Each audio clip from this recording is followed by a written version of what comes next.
Vsauce. Michael here. Nah, I'm just kidding. It's me, Pabs. How you doing? I'm a racing VTuber and an artist, and today I actually did just find out for the first time what the hell Vsauce was. Like, I'd heard the term before, I'd been vaguely aware of what the hell they were, but it's only now that I kind of appreciate what they brought to the table. What they continue to bring to the table. I'm not sure how active the group is anymore, if I'm being quite honest. However, we are back to more art fight stuff, so let me actually... in order to make that a little bit more conducive, let me actually pop open CSP for myself. Alright, let's just open up a whatever sized canvas. Maybe more kind of like a squarish proportion I'm picturing for this one, so maybe... Huh. It's weird. I never noticed it before. There is... Hang on. Check this out. So when I was looking at the settings, there is a change canvas size little prompt here. That's what I usually use to resize the canvas, but there's also one specifically for the canvas height, which feels interesting. I wonder why that is. Wait, you know what I also realized just now? I don't think I made a go live announcement for any of these. Did I? I don't think I did, actually. Hang on, let me...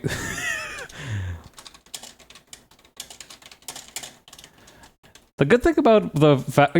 I haven't automated... I do know that some people have their postings and whatever the fuck automated.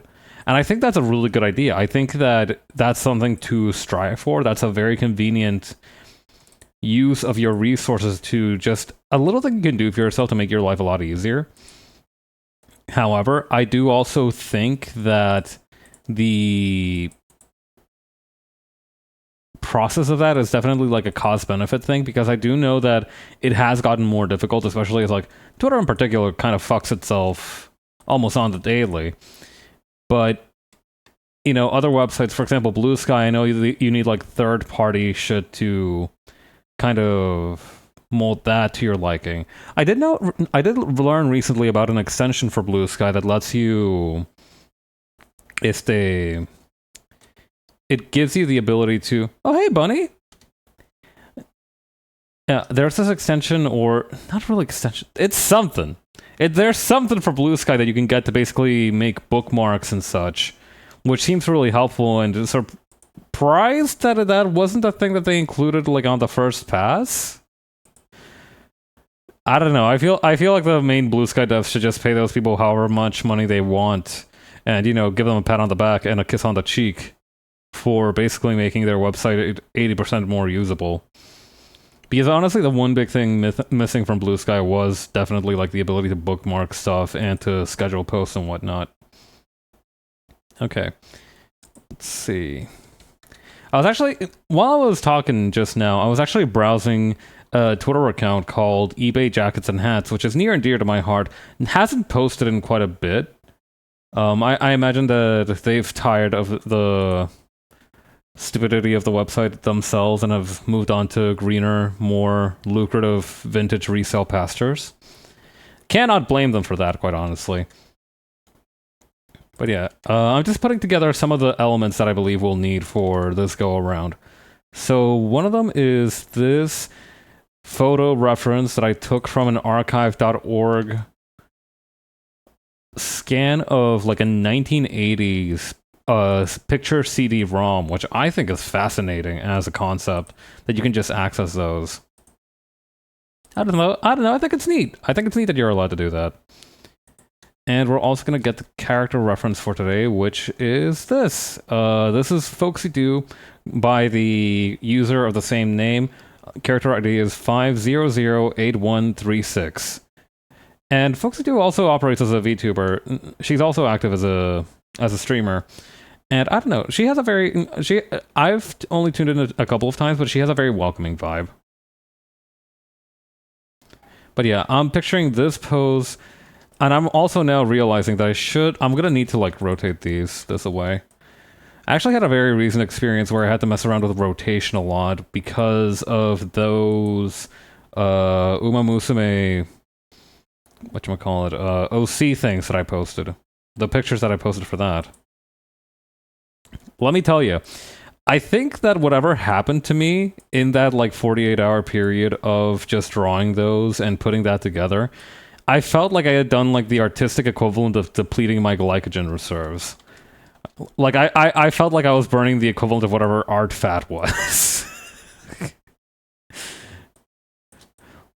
Like this was my body going into extreme survival mode to draw this poor Ecuadorian horse girl who bemoans the circumstances of her situation. Which is what I'm sure inspired a lot of other great artists. So, you know, no judgment to myself on that front. But yeah, we're gonna start by maybe decreasing the opacity on this, and then actually maybe we can hide away the jacket layer too. What we're gonna try and do is we're going to try to just get the... I saw the Horse Girl comic, but I need to zoom in to actually read it. Yeah, usually I post the panels individually so you don't have to do all that. But in this one, I felt like it was much better to just... There were so many comics. You understand? Like, you understand my position. There were so many fucking comics. So many silly things that I made for that character because I was cooking. And so I thought to myself, all right, if we release these as individual panels, this is going to be like a 15-part thread. And in retrospect, that probably, you know, if I was of the sort who wanted to game the algorithm and, you know, do more stuff with what do you call them? You know, if I wanted to practice rationing out my art before I posted it, I hear that's good for you. I hear that doing that is actually good for engagement and whatnot. But I struggle with the idea of moderation, so I was like, I have them ready, and if I don't post them in one go, they're just gonna burn a hole in my pocket, and I'm just gonna post them all in one go anyway. So yeah, I ended up cramming the different panels into one image, and of course, exporting that image eventually.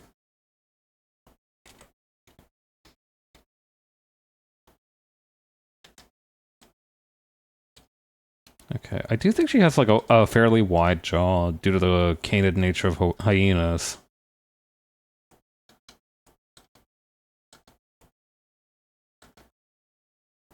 This is the second time this art fight season that I've had like issues with remembering how to draw furries. Well, remembering to draw is a strong word. Learning how to draw furries, period. Leah gave me a good tutorial a while back, and I really need to refer to that more often. But the problem is that it's not a skill that I use frequently enough to justify learning. It's kind of like my 3D... My forays into like 3D modeling. Like, all of those were for super simple things, and I can do those. But it's only when my ambitions begin to outpace my capabilities that we run into issues. Well, that's not a bad thing either, though. I do think it is easier to learn what you need from a skill when you have a clear goal in mind. And while that can be... That has its positives and negatives, too, though. Because if you go with the goal in mind of doing one very specific thing, you might, in your gusto... Yeah, furry complex versus simplex. Simplex it means something though. Hang on, simplex Wiktionary. Wait, I remember simplex means something really cool. Adjective, dated, having single structure, not composite or complex. Okay, that makes sense. Anatomy, historical of an eye, supposedly having pigment only on the posterior surface of the iris. Okay, weird, but I guess that's... Actually, I don't get that one too much. Hang on, let me pull up the web browser so y'all can see this. Of a circular device, of a polyploid organism, no. Of a word, of an apartment having only one floor or story. Huh. Alright. Generalization of a triangle or tetrahedron, a word which is not compound. Is I swear to God, there was like something different for Simplex. Like there was like a vitamin thing. Simplex vitamin. No, there's Simplix. Simplex. Passiflora incarnata ignatia amara valeriana officinalis. Relieve symptoms of stress and sleepiness. Is this like a biotic thing? Hang on. Simplex. It's usually in reference to virus and diseases. That makes sense because viruses and disease. Those viruses only generally have a very simple structure. Oh, herpes simplex virus. Okay, that's probably why I thought it was related to like medicinal stuff, because it is a medicinal term. It seems I was way off regarding the vitamin nature of it, though. My fault.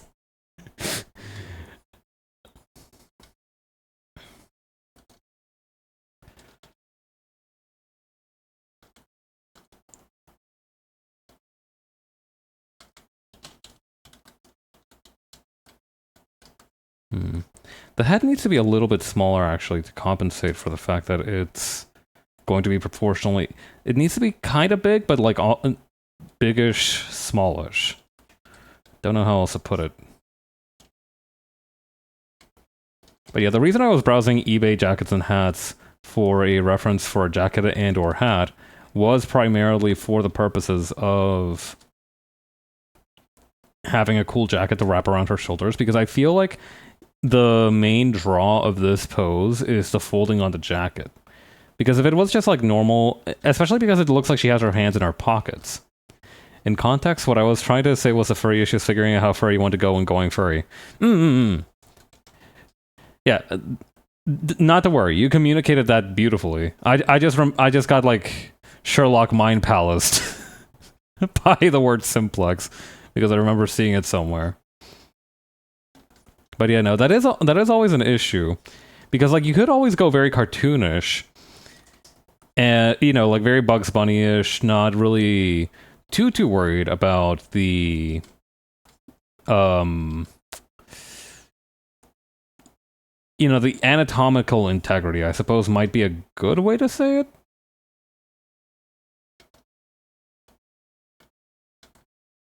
Of the animal, because you know you can just art is anything you can get away with. If it looks good, go for it.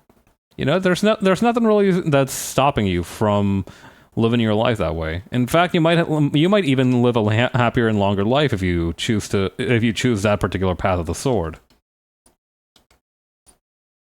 That's not for me though. Tune into the stream and looked at the lower half of the character design, and now I think I have COVID. You should go follow Folksydew. She has a really... She is also a streamer like me, and she also does art, which is really cool. But yeah, no, I feel you on that.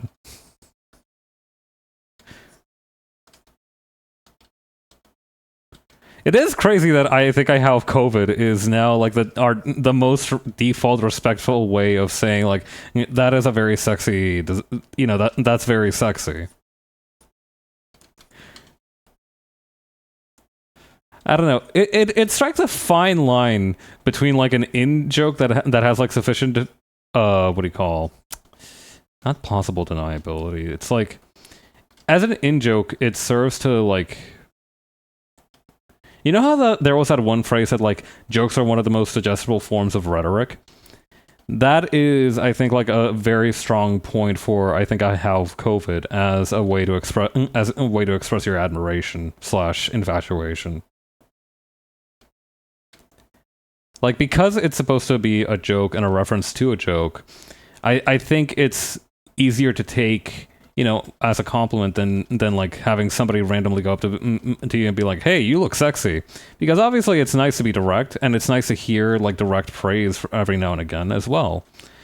But at the same time, it's directness over text, especially, can feel a little bit aggressive. So I do think it strikes a very nice balance.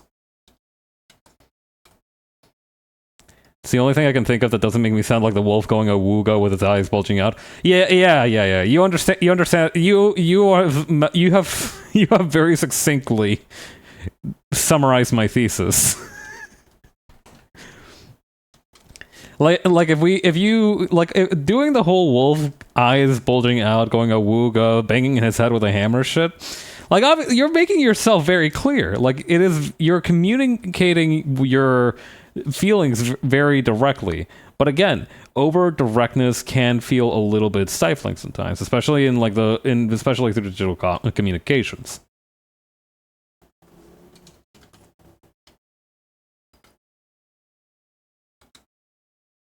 Gonna make the arms just a tiny bit bigger than what is in the picture.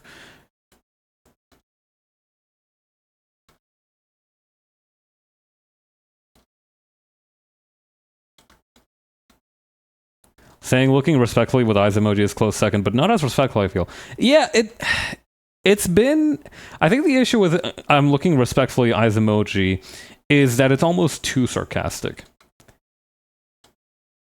Like I do feel like it's also been it had its time in the moment. It had its time in the sun, and very quickly after it got run into the ground.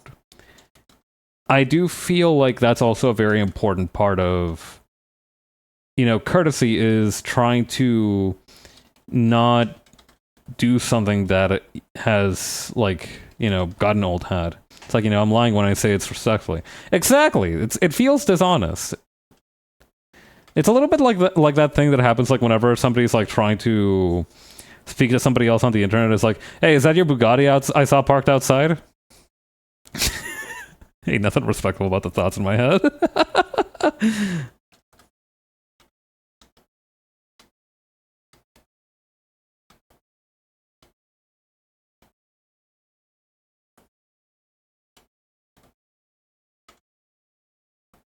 But yeah, no, I completely understand what you mean, and I get where you're coming from, and I agree.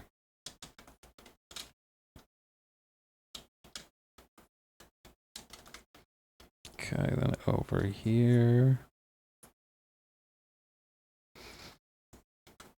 I'm gonna just add a little bit of... Hang on. To make it so it kind of like falls over the hand a little bit, like so.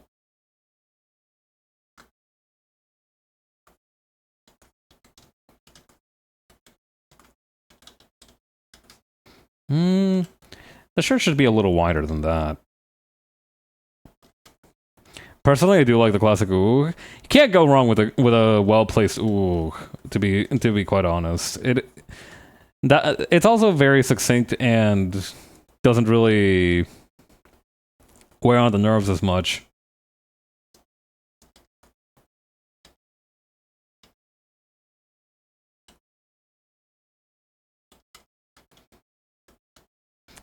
I do think that if you manage to make somebody unironically go great googly moogly or some corny turn of phrase like that, and like they don't even think about posting it, they just do. I think that's kind of like when you've peaked. Like they've lost so much sense of reason, so much control over themselves that they've started talking like a 1950s sidekick.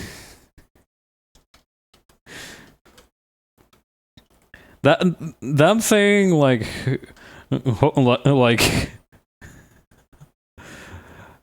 I don't know that many corny exclamations, to be quite honest. I wasn't in the time period appropriate to formulating them. Some have gotten a good golly gracious out of me before. Exactly. Like if you got some dude saying good golly gracious, you've cracked them. You've gotten through to that guy. One time I remember being so scandalized, I out loud said to myself, good heavens.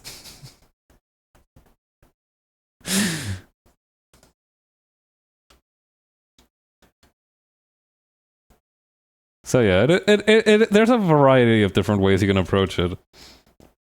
But I think as long as you've communicated your feelings with sincerity and, with respect, of course, I do think you've used the right method. If you want to communicate your feelings at all, I do know that there are some people who are like mega uncomfortable, expressing that kind of thing. Myself somewhat included.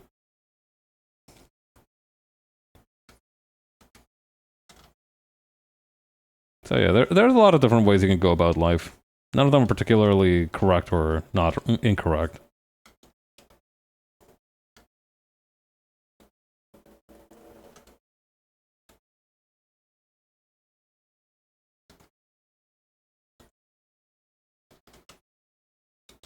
Okay, she does have a braid running down the right-hand side of her head.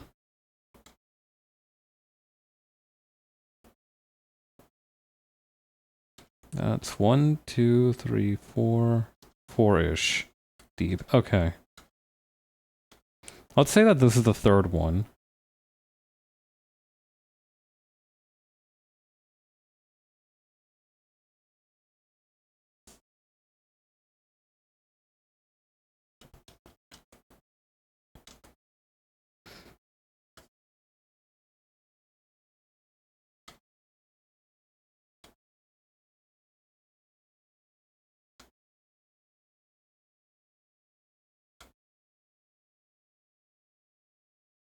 Okay, and then over here.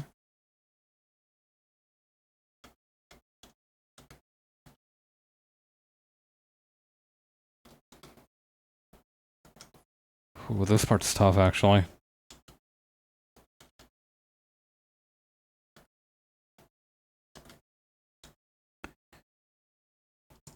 Hang on, wait. I remember now. I remember the link that Leo sent. I'm gonna open that back up. I need like a canid mouth reference. Or actually, hang on. I have Google. There's probably a picture of a wolf or hyena, as it were. Hang on, hyena facing camera.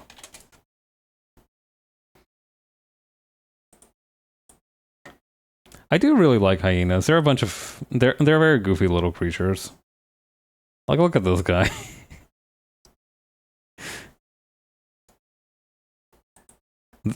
Hyenas overall just seem like very flipping between like intelligent creatures and creatures that don't have anything going on upstairs, if I'm being quite honest. Like, you look at these guys and they have like a very sharp sort of awareness.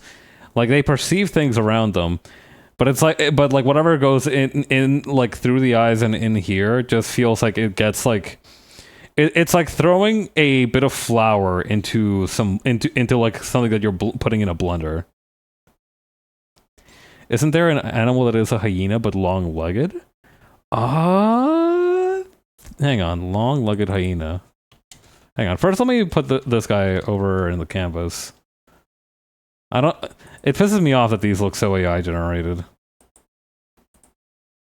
Or am I thinking of a different beast entirely? It does ring. Long-legged hyena rings a bell a little bit. I'm feeling that the animal that you're thinking of does exist. They call it hyena. Nice one. Oh, this one might be helpful too. Dreams time, mid-left, stock photo. God, there's so much AI crap in here. You know what, let's just go long-legged hyena.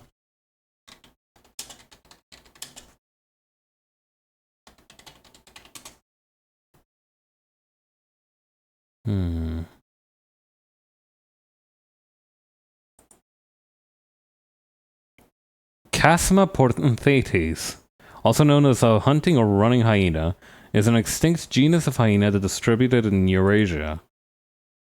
Do you have any idea of like what it looks like? Casma porthenthetes was one of the so-called... Rachel, hello, how are you? Welcome. Let me give you a quick shout out. How was your stream? Did you have fun? We're trying to do some research into like an animal that looks like a hyena but long-legged. Okay, hang on. Gizmodo. Gizmodo might have something.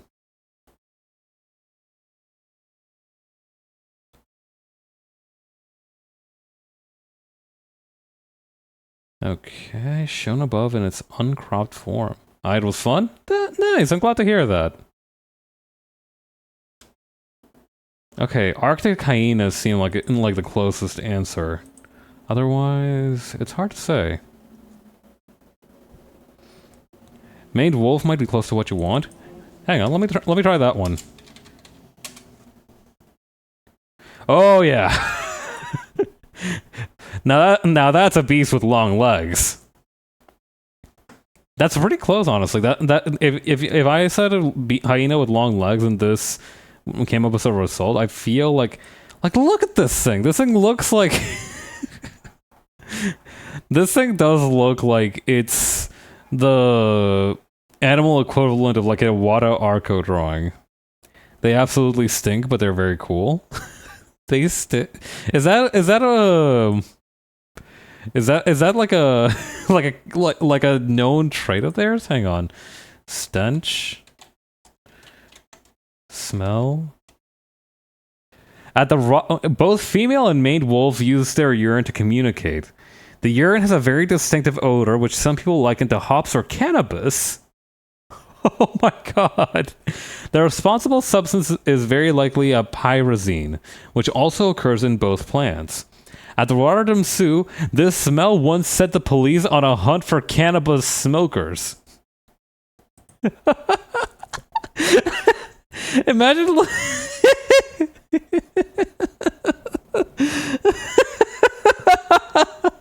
Imagine you're trying to like hide the fact that you smoke weed and you're like, no, fucking a maned wolf must have been nearby. Yeah, trust. And it's in Rotterdam. Isn't the Netherlands like famous for being like weed friendly? Oh my god, so much of that is just really funny. What's the source on this? 2011. No, come on. It's delisted. Bogus. Hang on. This paid subscription required. Nope. God, that is really funny though. Wait. Before we go back, one more thing. Look at this little guy. Look at how tiny that is. Its legs are still really long. It looks so confused at its own existence. Like, this is an animal the size of a small house cat, and it's just seeing the world for the first time. Little bro doesn't know what the fuck is going on.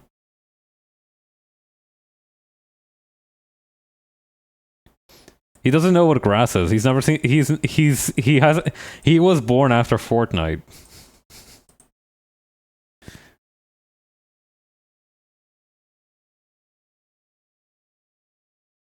That's really cool, though. Thank you for pitching that for the animal. That seems very close to what we were thinking of. Okay.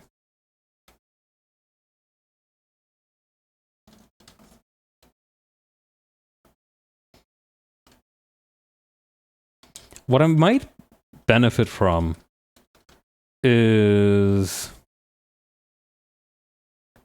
Hang on. Drawing of the mouth human style. It's pretty late, so I'm going to do some post-stream chill, but I hope the art goes good. Thank you! Please get plenty of rest. Thank you for stopping by. Great work out there. I'm sure you killed it. Have a good night.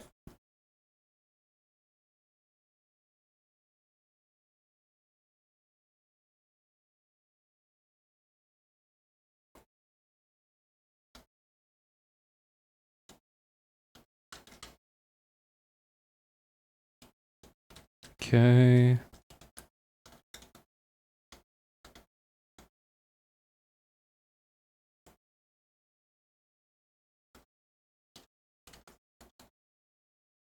Might have to just go ahead and see. Maybe, actually, you know what could help here? Just scaling up what we have.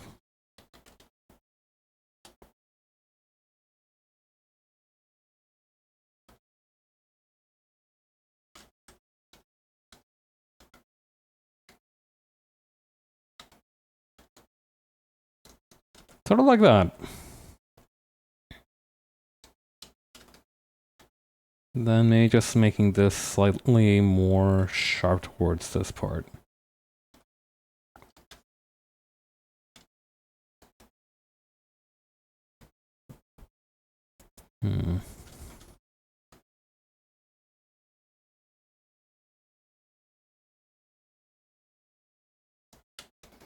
Yeah, something about that looks off a little bit.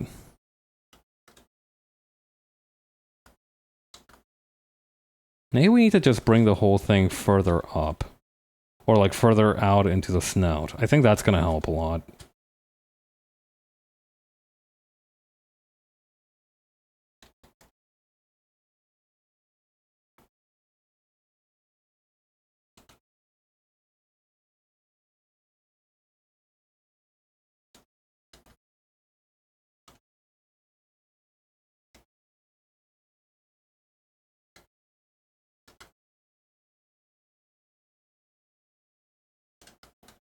Hmm.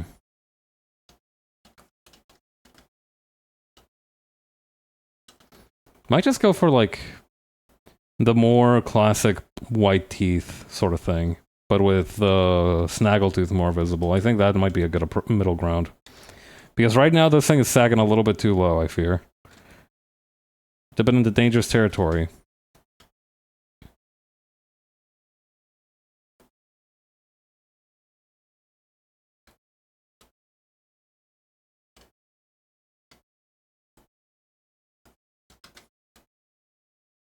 Hmm.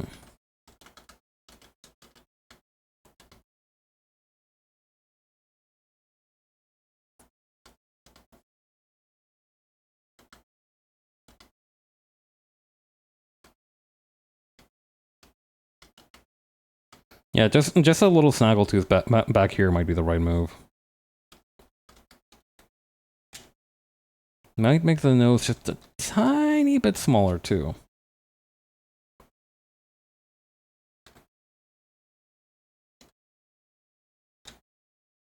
Scale up the whole thing a little bit.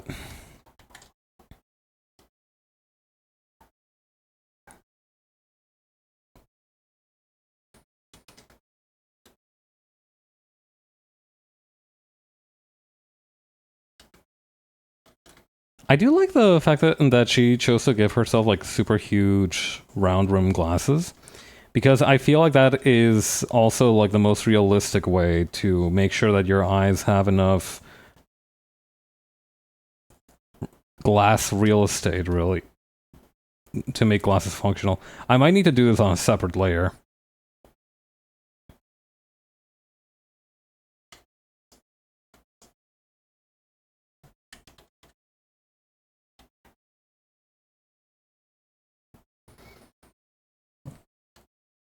I have a circle tool. What the hell am I doing?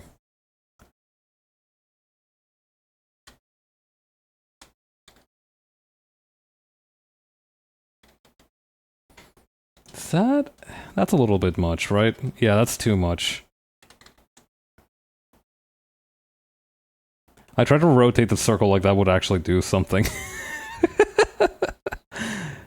Alright.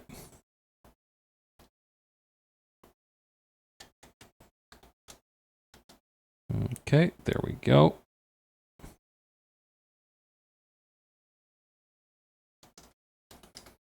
Perfect.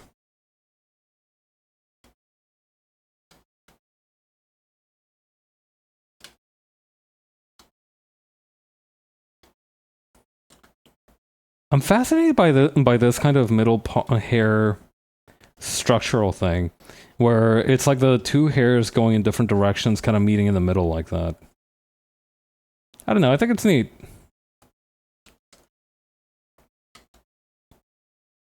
Also, I do think I might have placed the ears a little bit too far up, too far down. Whenever I say like I place this thing too far X or too far Y, I want you to imagine that there's like a roulette wheel in my head, and it just picks whichever one feels right at the moment. And tragically, very often, that's not the right one. You know, it's kind of like how it's kind of like how there's like those intuitive trackpad settings that some computers have, where like if you've never used a computer before, they make perfect sense, but if you've been using like a traditional trackpad or computer, or you've been into computers for a long time, it feels very unnatural to use.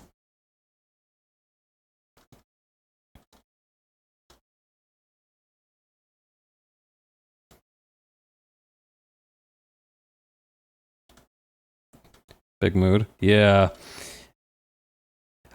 The umwelt and the what do you call the what's that word? Seismosphere or something like that. Anyway, the shared human experiences, even just adjusting from Ibis Paint to Procreate, was a huge learning curve. Yeah, they're both art programs, and yet, it is so fascinating, right? It is kind of a shame that Photoshop seems to have figured it out the best, but like I imagine it has something to do with the formulation of patterns for certain actions, and that's why certain things are different or performed in different ways compared to in certain art programs. I hope that's the case, because otherwise, if you told me that they did this on purpose because they thought it would be more intuitive, I do think that you should be entitled to punch them in the mouth a little bit.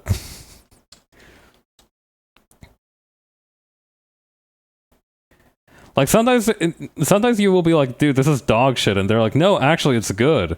It's really good. You just don't. It's so good, and you don't even know it. And you use it. You know, you try to give them the benefit of the doubt. You use it, and it's still dog shit. And you know that's not necessarily a fault of their own. That's not. They're more comfortable using it that way. You can't really do anything about that. But at the same time, it's like, you have to understand that what's going to work for you isn't going to work for everybody else. Of course, there's the opposite case where something that is almost universally considered to be more effective or like to work better is it has like one dude who is for whatever reason like allergic to it. Companies don't do this trick. Cursive anti-intuitiveness. Yep. Also, I do need to, like, add some very visible pudge over here. Sort of like... because this works to a degree.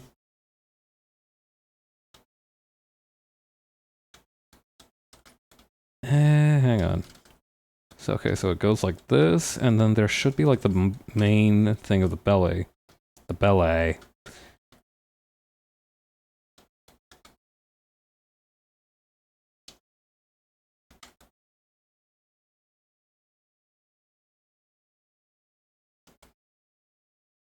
Okay, and then that's gonna come in like this. Okay. Actually, there's a lot of hair kind of fluffing out backwards here, too. Need to bear that in mind. It reminds me a little bit of like a cherry blossom petal.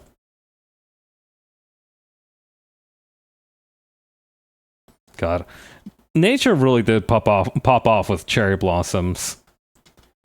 I was lucky enough to live in a neighborhood that had them in a huge amount during the spring.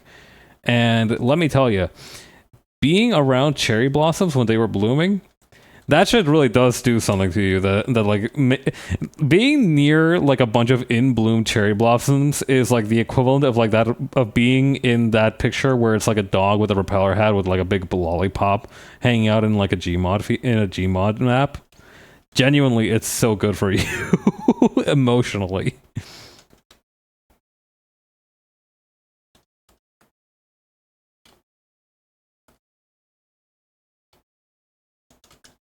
Okay. As for the jacket.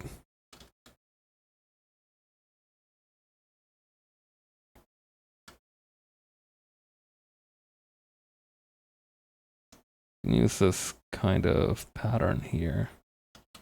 And we can use it based on the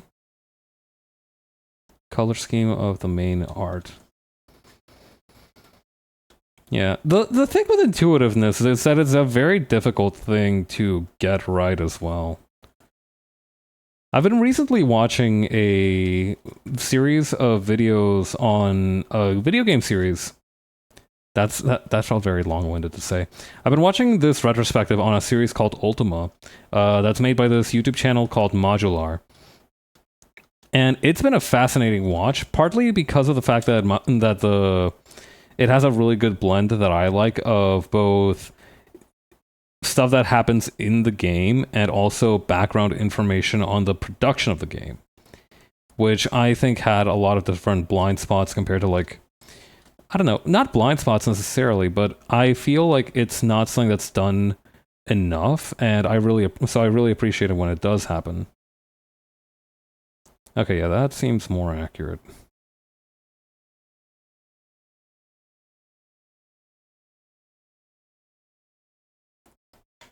And one of the things that comes up consistently is that Origin, the company that designed most of the Ultima games, was, especially as they were heading into like Ultima Underworld and Ultima 7, they gained a fabulous knack, a fabulous understanding. Wait, is that a second? No, that's a scar on the nose. I see. They gained this really good sense for creating intuitive actions and playstyles that they would use to, you know, map out the actions in their games. And this was especially in response to the fact that in a lot of the previous games, some things were very inconvenient. Like, for example, in the 5th entry, I remember one of the issues that they had was like the inventory system was borked, so that you would have to like sift through menus for hours and hours trying to find like this one little key you were looking for.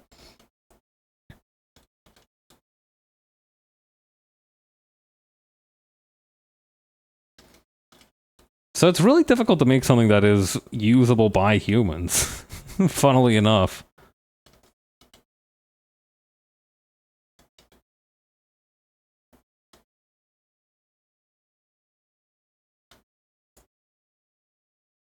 Of course, I do feel like that's excusable past a certain point because, you know, this was back in like the mid 90s, early 90s at the most. And, you know, back then we didn't have user interface as a field of discipline. That wasn't like a thing that we had. But now we have I feel like you could like walk anywhere in New York right now, throw like an empty styrofoam cup into a crowd, and you would hit a user interface designer.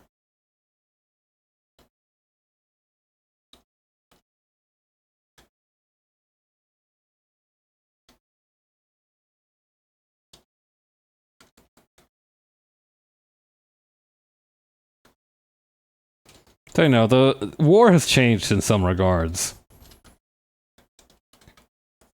But I guess in others it has remained fairly the same.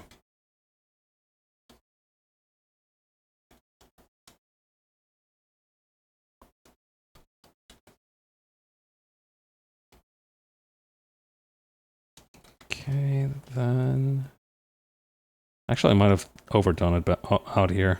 Let me just push those back in a little bit.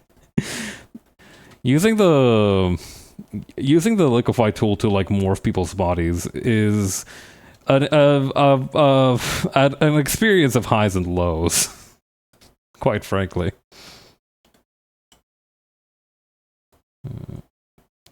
Trying to make sure I don't overdo it with the hair on the back.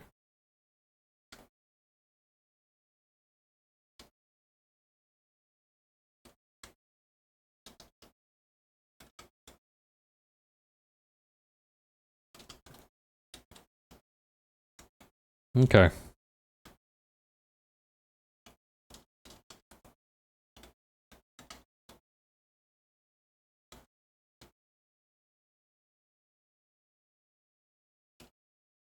Actually, I do like the idea of adding fangs. Maybe not that many.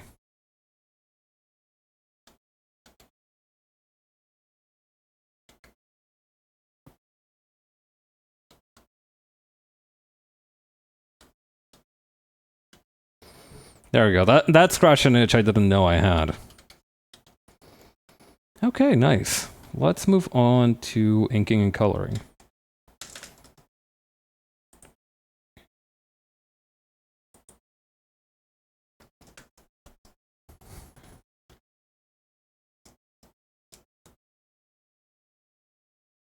Right. We need to use the Gaussian blur on this. Oh yeah. If you've been keeping up with my social media stuff, this has been... I didn't understand what you just said. I don't think the captions did either. LOL.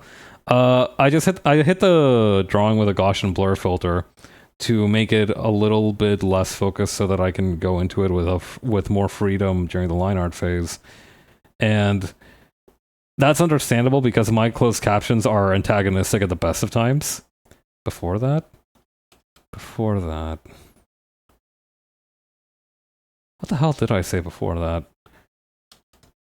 Caption said something about money? Money. Money. I wasn't talking about money, I don't think. Fuck, what was I talking about? Oh well, I'm sure it's fine.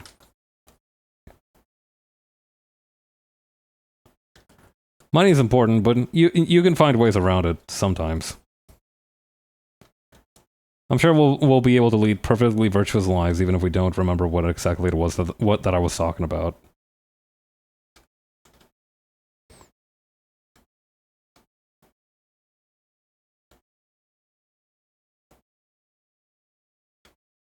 Okay, then put this one out a little bit.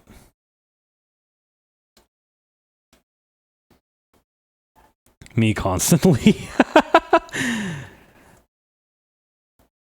I don't know.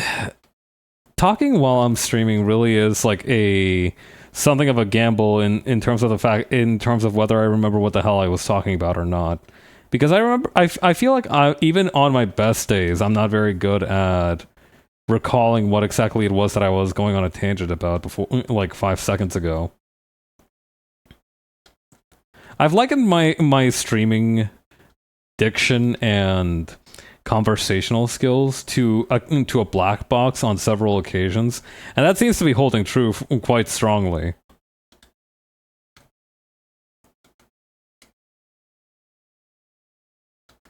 I don't know, is there an equivalent of a black box but you also don't know what goes in? Is there like a gray box? Hang on. Gray box, black box, white box. Because I know that there's an inverse of a black hole, which is a white hole, which instead of sucking everything up infinitely, spews stuff out infinitely. I don't think that's been an observed phenomenon in space, it's just something that was proposed, but hang on. Black box, white, and gray box testing. Here we go. Black box testing is a type of software testing in which the functionality of the software is not known. The testing is done without the internal knowledge of the products. It is also called functional testing. Focuses on software's external attributes and behavior. Looks at an application software's expected behavior from the user's POV. White box testing. A software testing technique that tests the software by using the knowledge of internal data structures, physical logical flow, and architecture at the level of source code. Okay. From looking at the developer's point of view. So this is kind of like when you're developing something and you know what parts it likes and which parts it doesn't like to be prodded. Okay. Glass box testing, clear box testing. What about gray box? Combination of black box and white box in software testing. Inputs and outputs of a program for the testing purpose, but test design is tested by using the information about the code. What? Low granularity. What about the inputs? Decision table testing. This seems to be specifically for web development, though. Yeah, this is for, like, fittingly, user design, which we were talking about just earlier. Huh. But yeah, no. Imagine a black box, but instead of not knowing what happens in the middle of it, you also don't know what goes into it. And I'm gonna be real, sometimes the output of it is a little bit shoddy, too.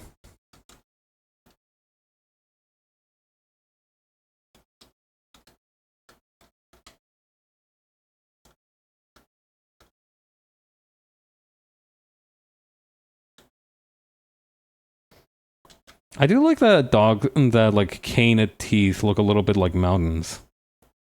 I don't know, I think it's cool. Oh yeah, pro tip.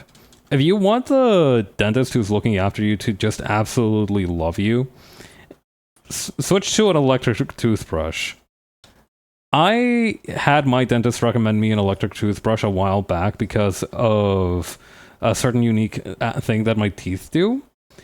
And, well, it's not necessarily unique, it's just a little bit problematic. But they recommended I start using an electric toothbrush, and I'm like, all right, sure, why not? So I get myself like one of those Oral-B things, and the other day I had a dentist checkup, and he said word for word, it's like night and day in there. I felt like I was on top of the world. I'm getting a good grade in teeth, something that is both normal to want and possible to achieve. That is fair, though. I do think it is actually fairly normal to want to get a good grade in teeth, so to speak, because I do, my family specifically does talk a lot about like how tooth health is very, very important. We're not even dentists, which is the funny part, but they speak to me about it often.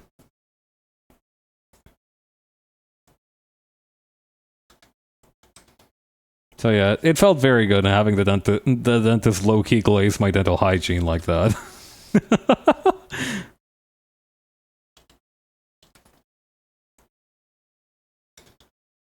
So yeah, if you want your dentist to desire you carnally, get yourself an electric toothbrush, I guess. Oral-B sponsor me. You can trust me with your brand, I promise.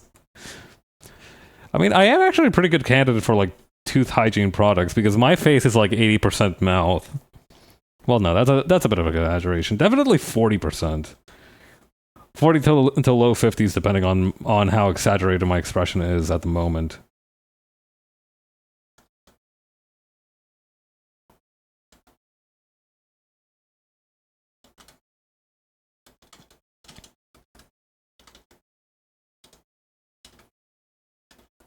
Okay, then using these.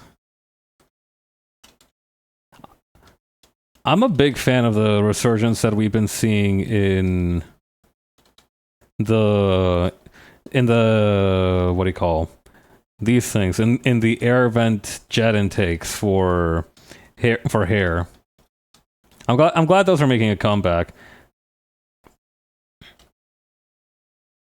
There's a very specific cuteness to them that you don't get it from normal hairstyles.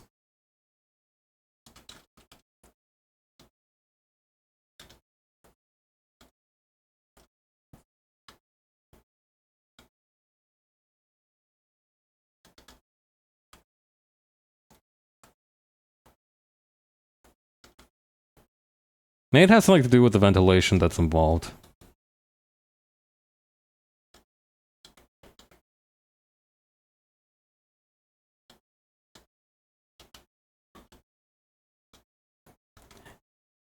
I can almost hear somebody saying like, yeah, they better be a cool hairstyle. They have ventilation. Do you think that like a robot person who had hair like that would have to like have a little HVAC engineer to maintain the coolant system in there?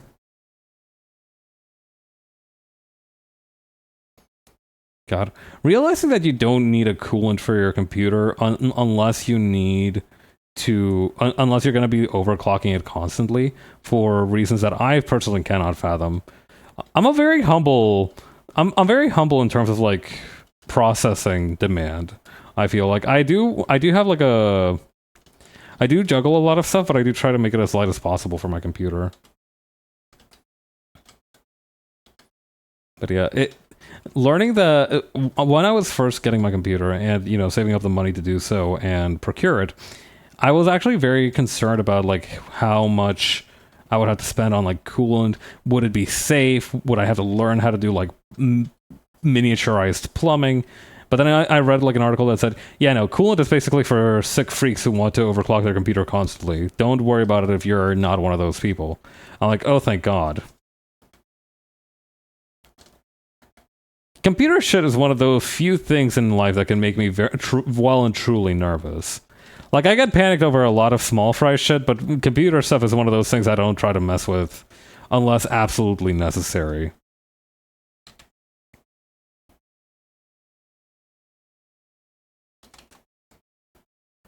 I have heard it said that learning how to build a computer is like one of those high impressive ratio to efforts type skill sets.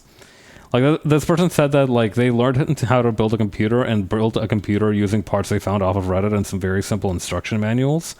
And they now when they say that they've built a computer before, everybody looks at them like they're some kind of technological wizard. Myself included, mind. Also, gosh, I can't... I really have to talk about how cute the freckles are. The freckles are really cute. Oh yeah, speaking of which, I actually haven't drawn the ears yet, which is a bit of a problem. I should get to doing that.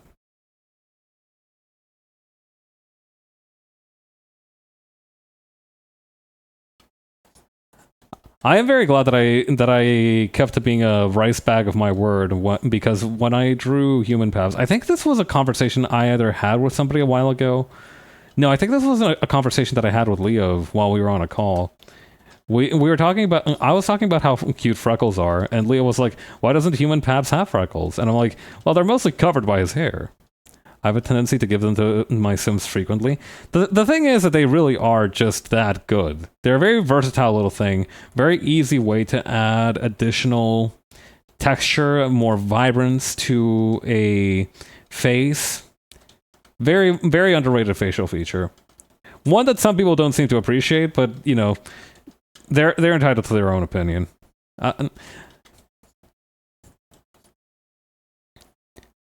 I for one think they're adorable.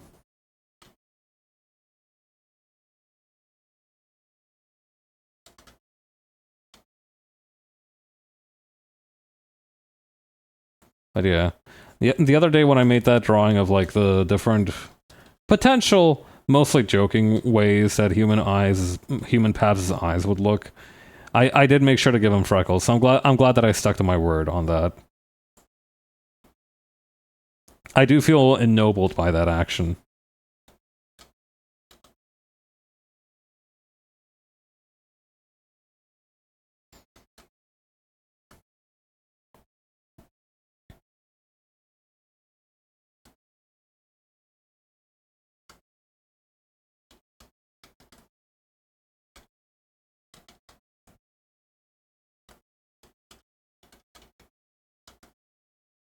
Maybe more like this? Question mark?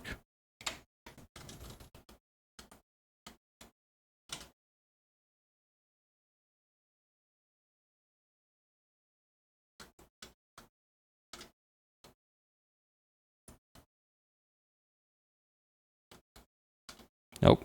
We need to saw off that a little bit there.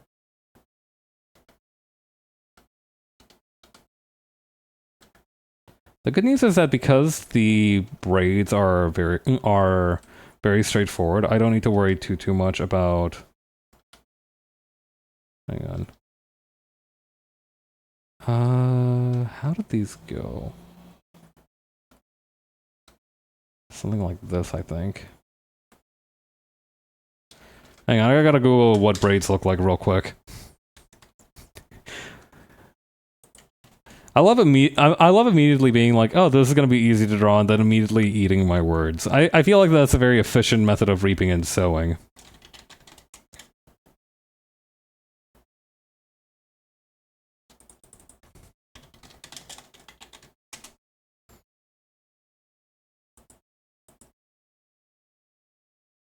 But yeah, this kind of French braidy kind of thing.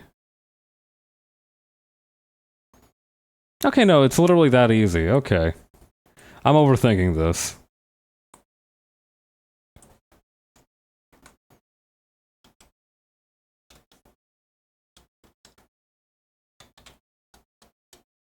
So I just need to move this one out a little bit.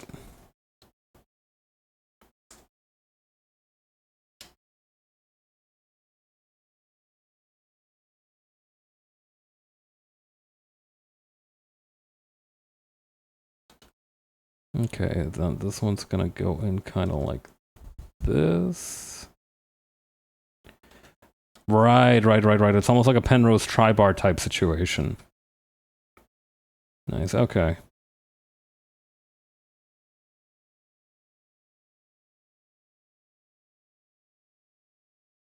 Wait, no, hang on. That doesn't seem right.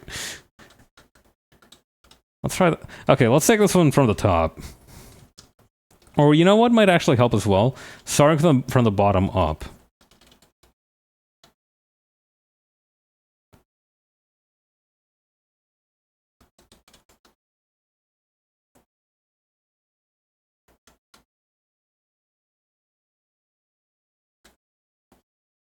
Okay.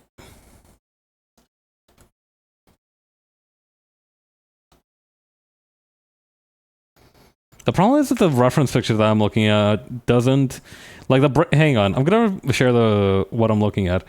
I was trying to use this one here as a reference, but the issue is that this one doesn't seem to taper. They got Rapunzel out here doing doing model work. Okay. This one's a little better. Hang on. This one's actually much more serviceable. Hang on. Yeah, okay, this one feels a lot easier to understand.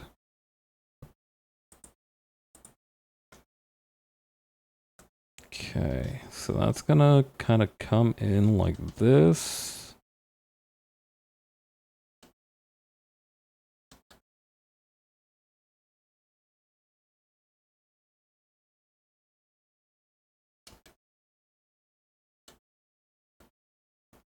Okay, then back here.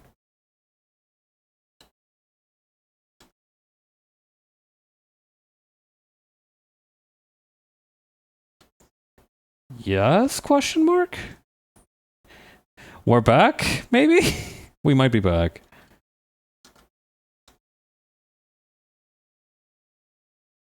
Oh gosh, my eyes tend to get lost in like the flowing pattern of it. I feel like one of those dumb snakes that gets fooled by like a mask on the back of a dude's head while they're like working the fields.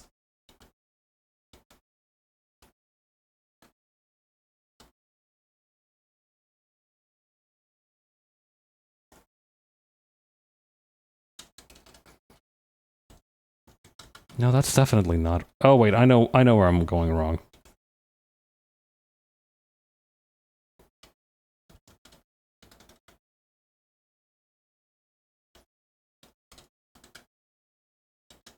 Okay, now I just need to move this whole thing a little bit to the left.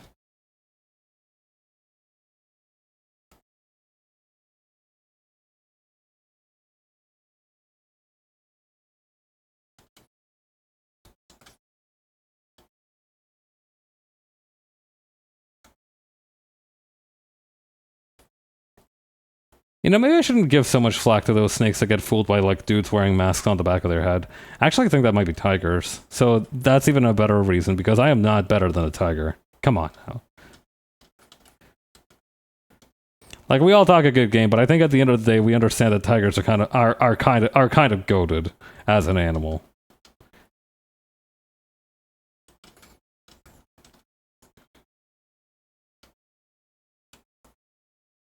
Tiger is basically one of like the most classical animals out there, it feels like.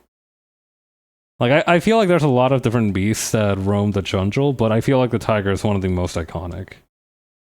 You know, they got the stripes, they got the very strong visual identity to them. They have the credibility of like being one of the strongest predators out there.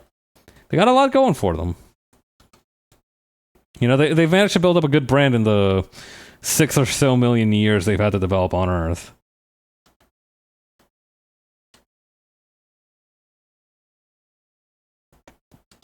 I do feel like this is in danger of devolving into a Calvin and Hobbes bit. I'm a lion person, and honestly, probably specifically because of the Lion King. I can understand that. That's a very respectable reason to be a lion person.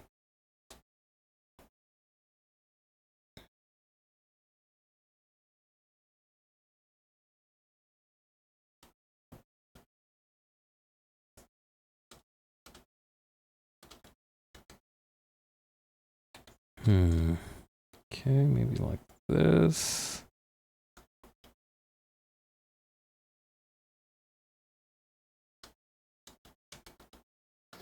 Hang on, we might benefit from also taking the reverse approach on this one. So starting out with the medallion and then going into the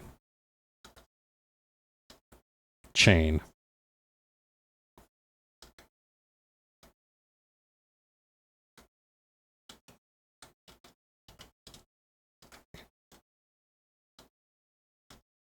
Yeah. Honestly, I think I was pretty solidly a dragon kid throughout all my childhood. Like I think I rocked with lions. I think I rocked with tigers. But I think like if you were like favorite creature, I would like 9 times out of 10 say dragon. And that doesn't feel fair in some regards. I feel like you have to make a distinction between like I was like, you know, a lot of kids are obsessed with dragons, but I don't know. It feels unfair to the creatures of Earth that we can put mythological creatures onto the table.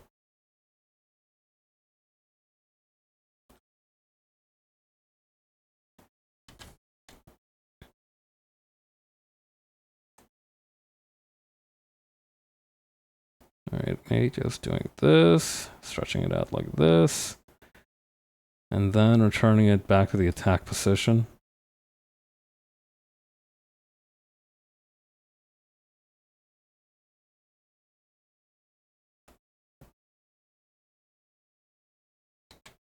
Okay, what I might do is I might just add a little bit of a hook there.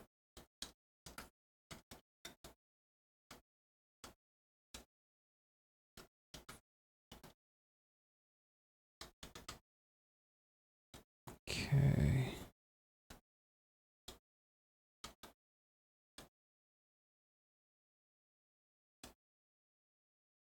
Rotating this around.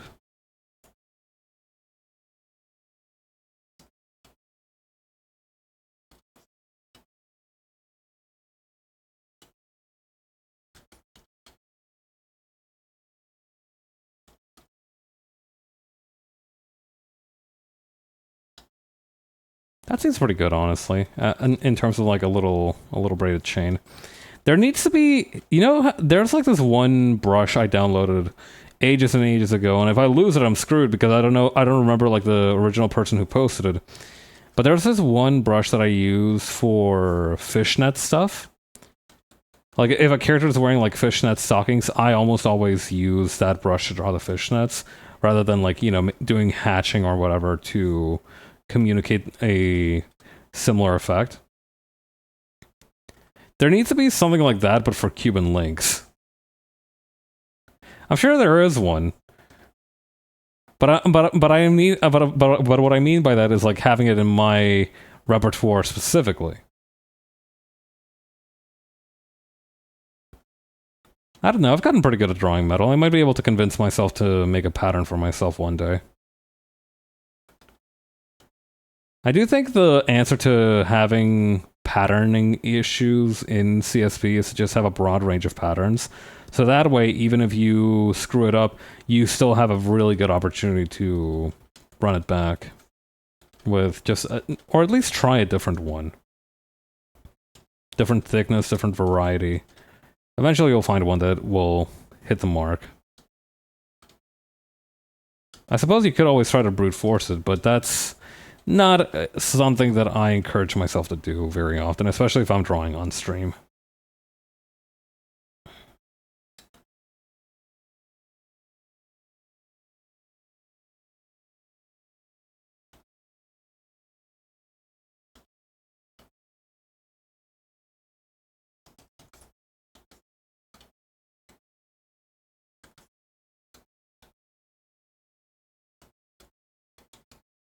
I love hanging out sideways like this.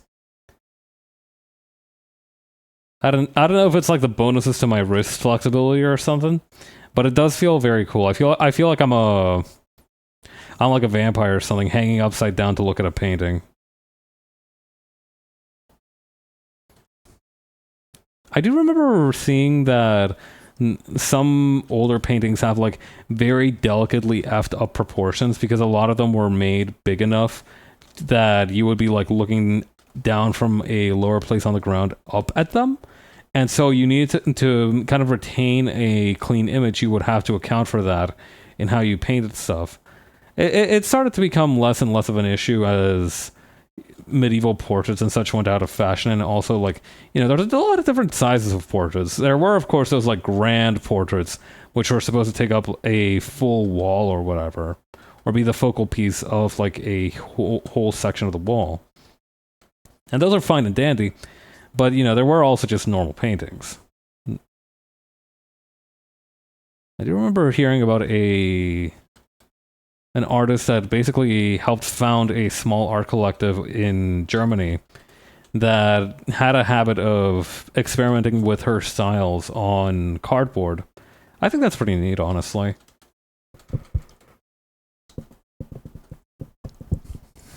And they were very economical in space, too, which saves you a lot of the issues of having to proportionalize them.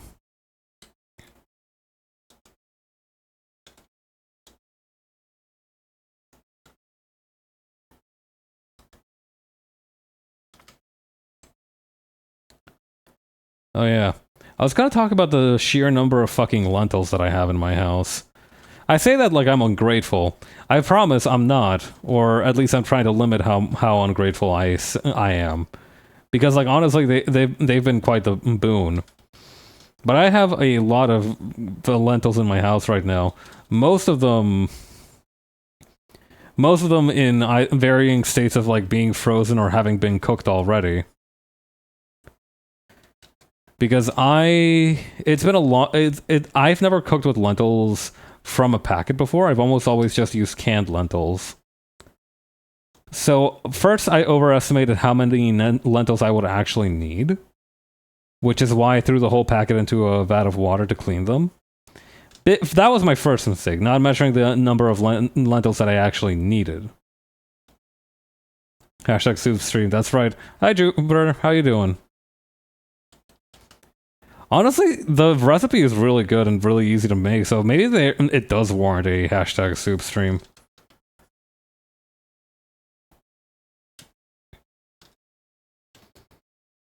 I don't know how I would set that up, though. I do have the old laptop that I used to stream from still around. I might be able to leverage that somehow as a relay. I don't know, though. I'd have to look into how to set that up. Also, my kitchen is rather pitifully small, so I would have to be. So either we would have to.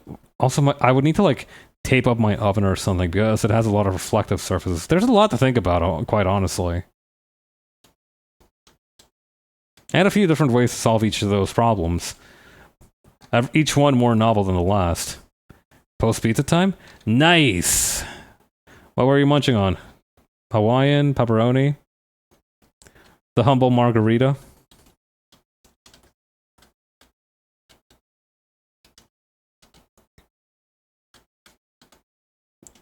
Okay, there we go.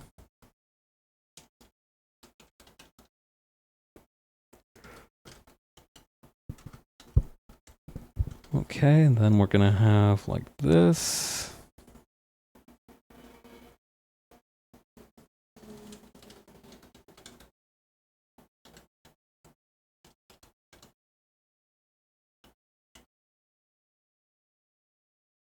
There we go. That creates a nice, clean, metallic middle for the talisman.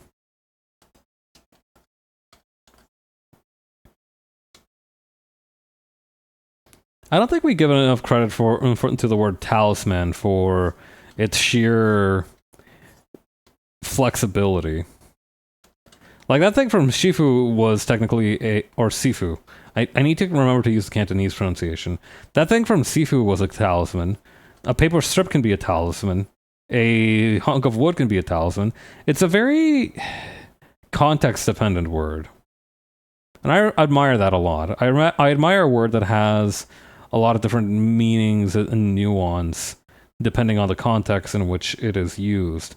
And depending on that context, none of them are necessarily wrong or necessarily correct.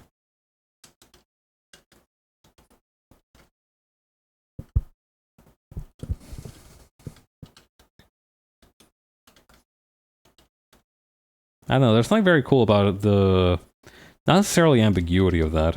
I'm sounding very bougie with prosciutto, but it wasn't that expensive. Prosciutto has become much more affordable, I feel, than it used to be, which is a good thing, I imagine.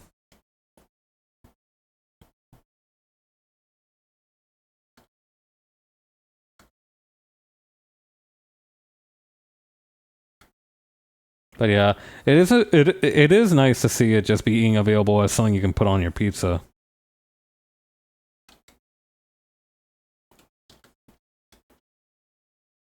For the longest time, I thought truffles were a type of potato, which is why I was like, oh yeah, like truffle fries, okay, sure. So I wasn't really that impressed by that, but then I remembered that it kind of eventually got drilled into my head that truffles are in fact a mushroom. And that has recontextualized a lot of different things.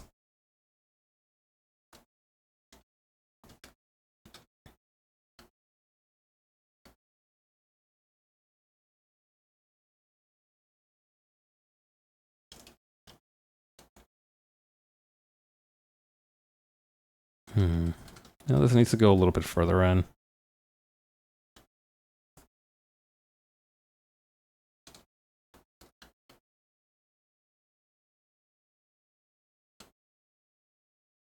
There we go. Something about the shape of this boob doesn't strike me as correct. Does need a little bit of a softer curvature there.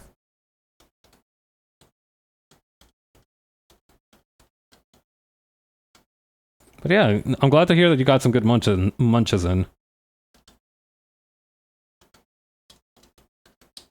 Hang on. Simplify vector line, connect vector line.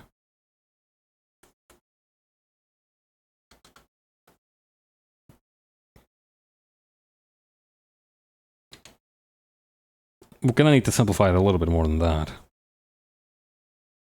Now, see, that's a little too much. That's a bit of an overreaction.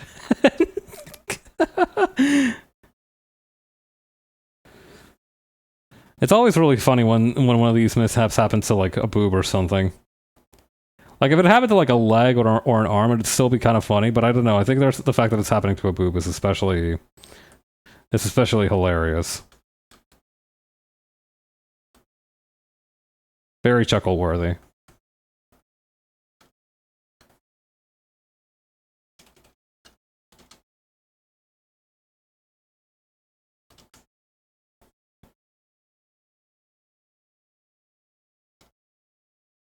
Trying to... hang on. There we go. That seems about right.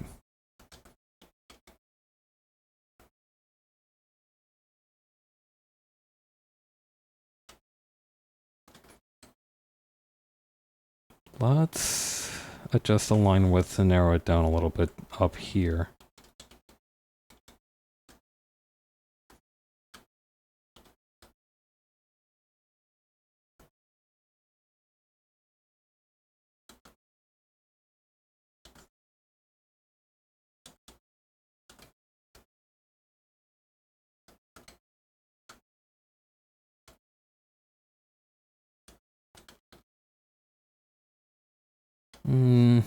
Oh, I hate to reduce the belly, but it has to be done just a tiny bit for the pocket back here.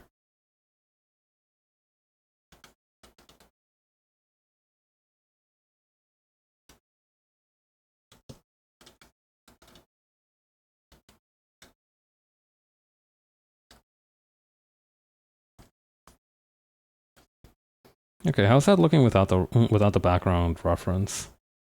Missing a little bit here.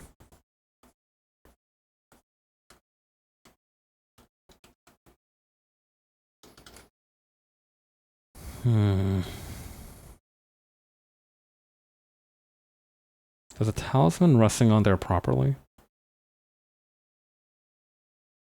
Something about this... Okay, yeah.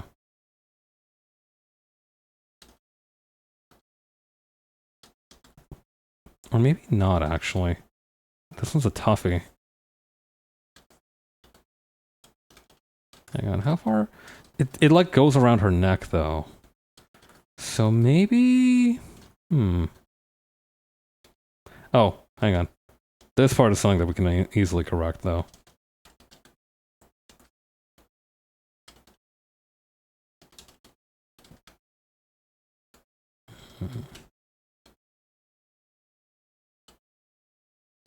Tell a little bit too easily that was two different lines, so let's just make one line and redo that bit.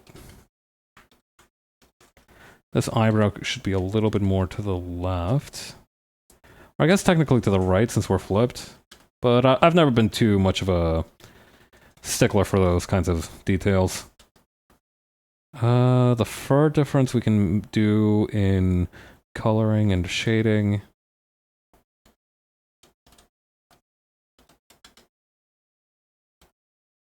Get a little bit more of this. Got a little bit more of this. No, that still looks strange. Let's see. The belly button. I'm confident about the placement of the belly button, but I really want to have a nice tummy there. Okay, wait, that might work. Yeah, actually, that works. That works.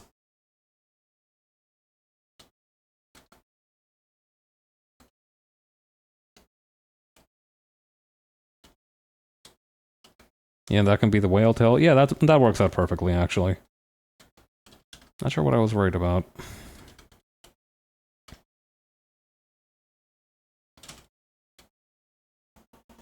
I think the whole thing with the talisman is that this part needs to be both lower and more on the inside.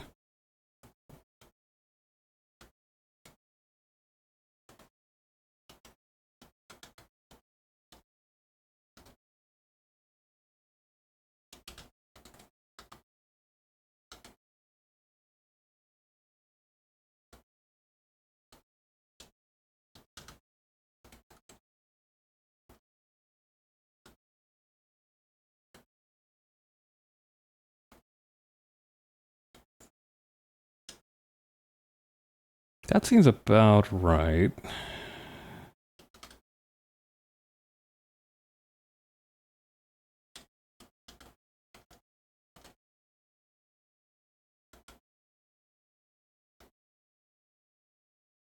My instincts are telling me to put an extra wrinkle there, so I'm going to follow those.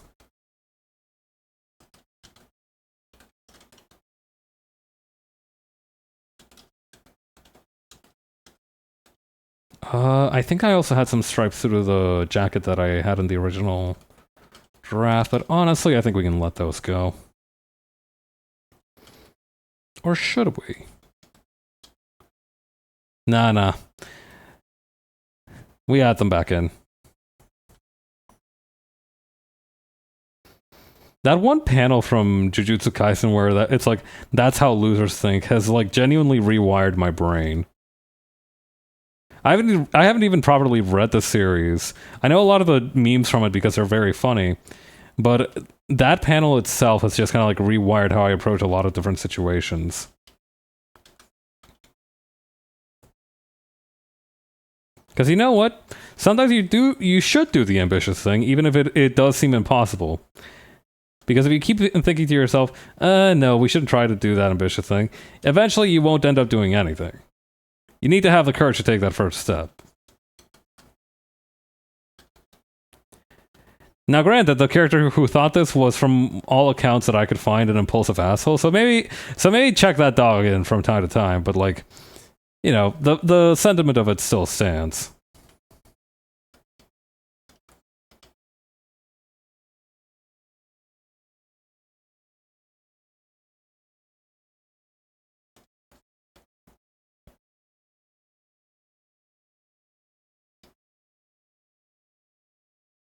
But yeah.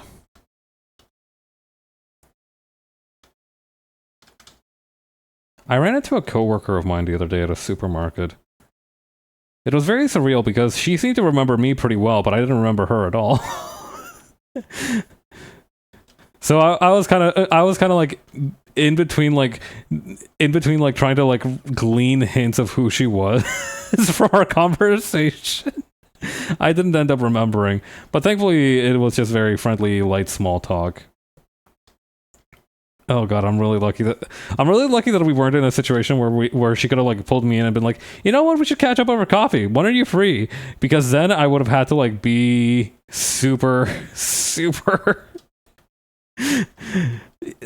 Sometimes God really does just throw you a bone and like does get you out of a situation where you know you're going to have to like live a life of deceit. Because God forgive me, but I could not remember her. I looked her up on LinkedIn afterwards, and I still couldn't remember her. Like, she said that she would, like, learn about me through LinkedIn. And so I took that to mean that we know each other on LinkedIn. God, this is such a move. I can't remember one of my neighbors' names. New update to the real life where you can pause the game and pull up the pages telling you information about character settings and what happened in the story so far. Please, God. I'm like, oh, she wants to table with me, and I don't remember her name.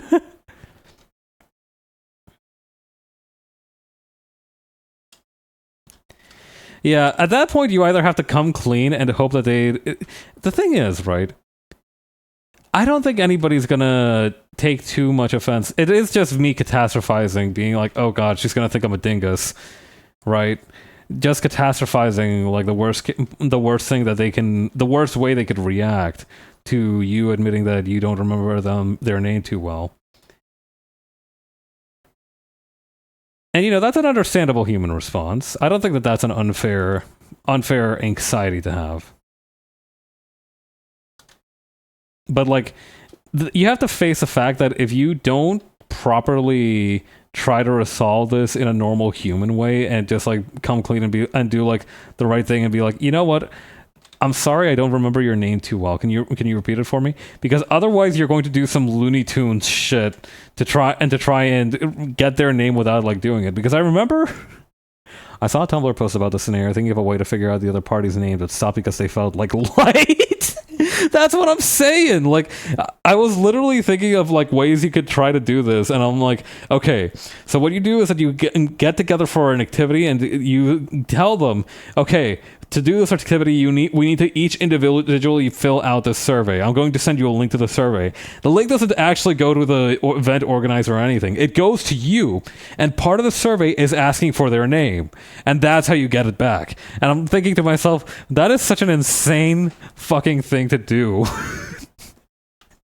Like, I just formulated that plan like some kind of Columbo villain in my mind's eye. Just trying to think of, like, a way to circumvent needing to ask somebody their name or ask somebody to repeat their name. And so what I'm trying to say is that just tell them you don't remember their name. The earlier you do it, the less weird it'll be.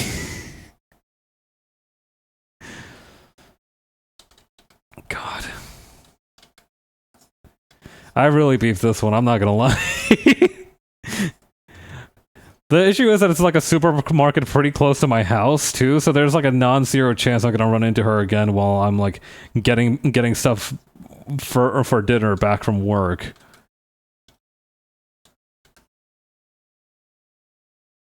I saw a trick once that somebody said that like if you don't remember somebody's name, you can ask them to spell it, or, like, you can ask them to. And you, when they give you their first name, you're like, no, your last name, and, you know, that's like a smooth recovery. But again, the deceit, the trickery. This is no way for anyone to live.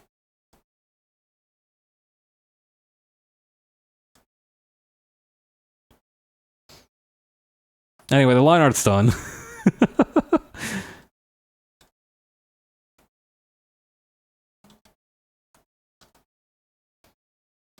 But God, yeah, just thinking about all of the contrivances and whatnot that you would have to do. It is much easier in cyberspace because even if somebody tells you their name and you forget it, that's actually a good thing sometimes, because then it creates a better environment of siloed information and safety. Oh wait, that's right, I need to, hang on.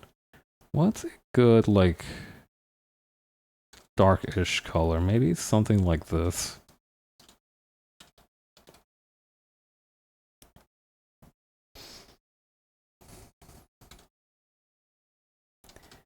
God.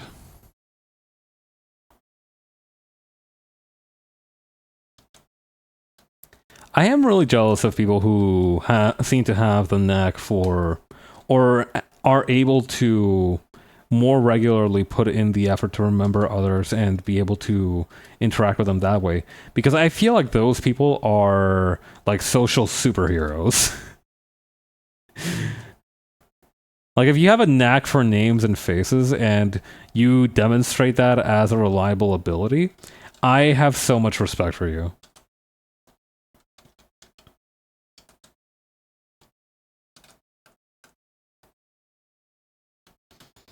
The worst part, well, I guess it's not really a bad thing necessarily, but something that lands me into a lot of trouble is also the fact that I seem, despite my best efforts, I'm pretty good at making friends. So people want to talk to me again, but by the time they want to talk to me again, I've already forgotten their names. So it's like this never-ending loop. I need to start doing like mentalist shit and training my brain to remember names and faces. Like, genuinely, I think if I don't, I'm professionally cooked.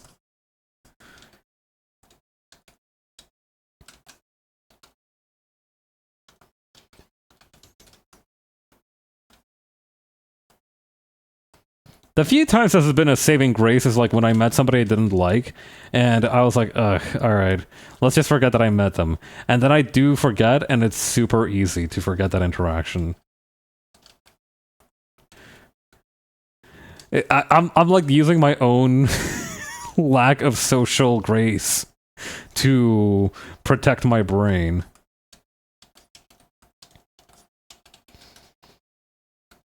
But yeah, if we've ever talked before and I've forgotten your name and I've had to ask for it, maybe more than once, I do beg your forgiveness. I am so sorry.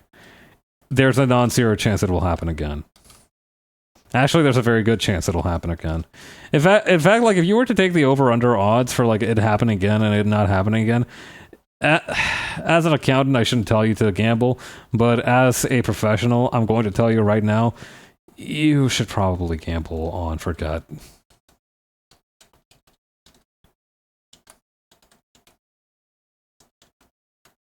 Is this like a darker pink? No, it is just a slightly different color back here. Alright.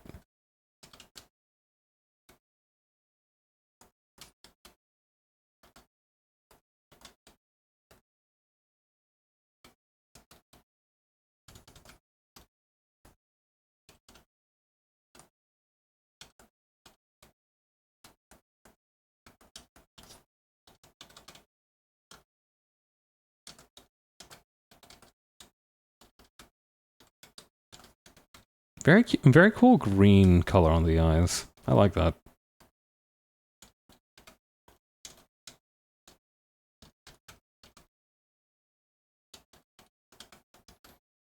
But yeah, that Tumblr post brought up a very good, what do you call? A very good rule of thumb that if you have to start like doing Death Note type stunts to achieve your goals, you need to strongly consider the possibility that there is an easier way to achieve them. Not always. Sometimes it genuinely is that complex, but sometimes you do have to just take a step back and go and think to yourself, am I being a little ridiculous right now? And very often you'll find that there's either somebody who's had a very similar problem and will be able to relate to you how to improve upon it, or you will find solace in the fact that no, it is genuinely that fucked.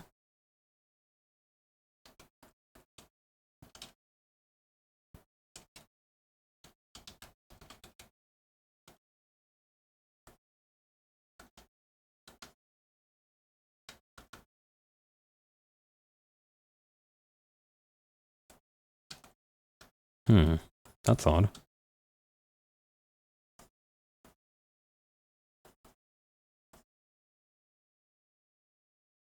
There we go.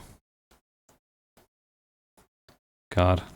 Earlier today, I was kind of losing my mind a little bit, trying to search up a song that I had remembered from a long, long time ago on the internet. And the problem is that this is especially heartbreaking. This is how it always happens. The song that I listened to was like from a randomly generated YouTube like J-pop or Vocaloid or whatever music playlist. And so there's no way for me conceivably to get that back. Like, I remember maybe 2 or 3 bits of the lyrics and that's it. And I tried to look up a bunch of different websites for it. Nothing came up. No hits. So that's another thing that I'm trying to, like, will myself to forget about in the future.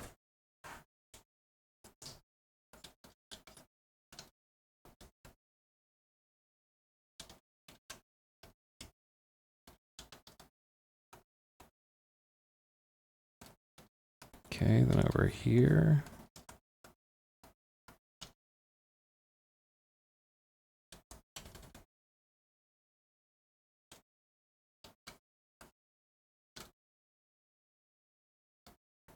Oh yeah, I guess I should do the... Again, I need to remember to do the fur patterning just as a color thing, not as a... whatchamacallit? Not in line art, because it looks a little too rough.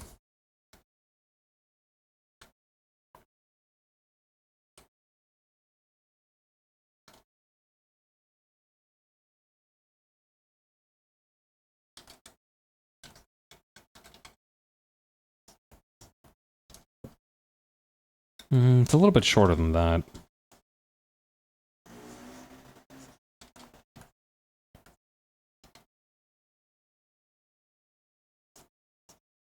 God. A few weeks back, this was actually more like a couple months ago now. A couple months ago, I was actually noticing that there were a lot of bike riders that were like, you know, doing their thing, just riding their bikes around.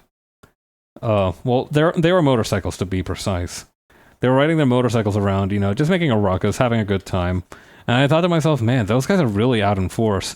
And I reckoned that it was because it was like the weather had finally turned nice enough to start doing that like a normal person, instead of, you know, risking hypothermia whenever you try to do that. So, you know, I was like, you know what, let them have their fun. And you know what, I was right. After, it's been like 3 or so weeks, and the number of people who have been riding around on motorcycles has drastically declined. I think they got bored. Like, you will still occasionally hear the roaring engine of like some wanton guy on a motorcycle, probably blasting Eminem in his earphones or some shit, just having a great time. And you'll be like, all right, buddy, you do you. But I don't know, it's almost a little sad.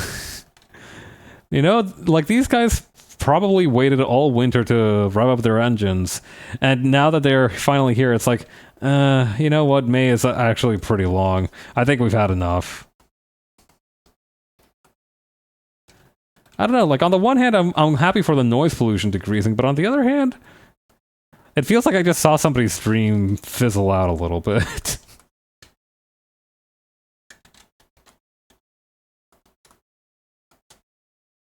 It's quite a complex emotional situation. I'm gonna take a quick drink of water, actually.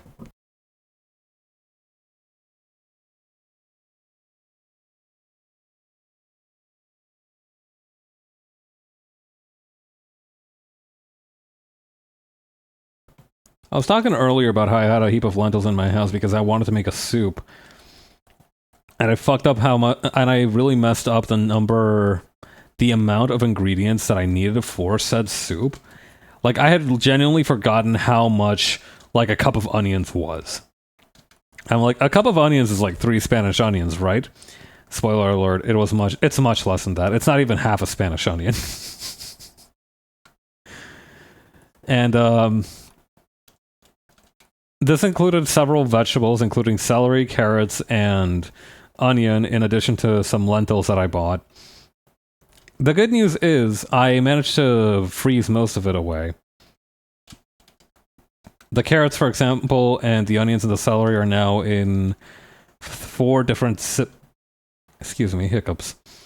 different Ziploc bags that I hope will sustain me for at least the next month or so. The only problem is I'm gonna have to buy more meat. I don't have any more meat to pair the vegetables with. And, I've been through a lot in my life, but I'm still not ready to adopt a vegan lifestyle, I fear.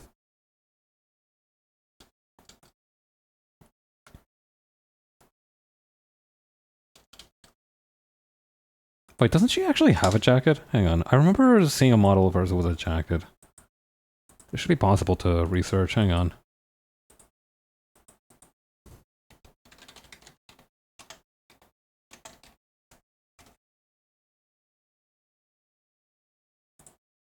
Somewhere around here.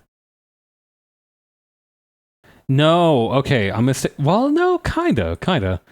She has a model that has a jacket, but it has brown sleeves.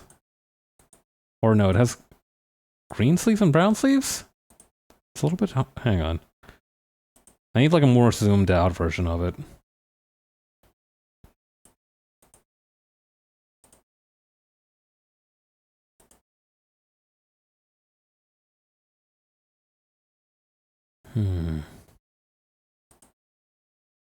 Okay, I think I... Oh, wait, no, hang on. There we go. Now I got it. Okay. I found a reference that I needed. Let me edit a couple of things. Or actually, you know what? If I think this is a good opportunity to do something very cool with like a different group of colors. So let's try and use our brains here. First of all, let's finish the flats for the other parts of the outfit. So, okay, the whale tail, the... whatchamacallit, the short shorts, and now the jacket. Yeah, I think the jacket's literally the only thing left. Okay, so color theory time. Blue here. White belongs basically anywhere, but we do have this green here. So that forms a... hang on.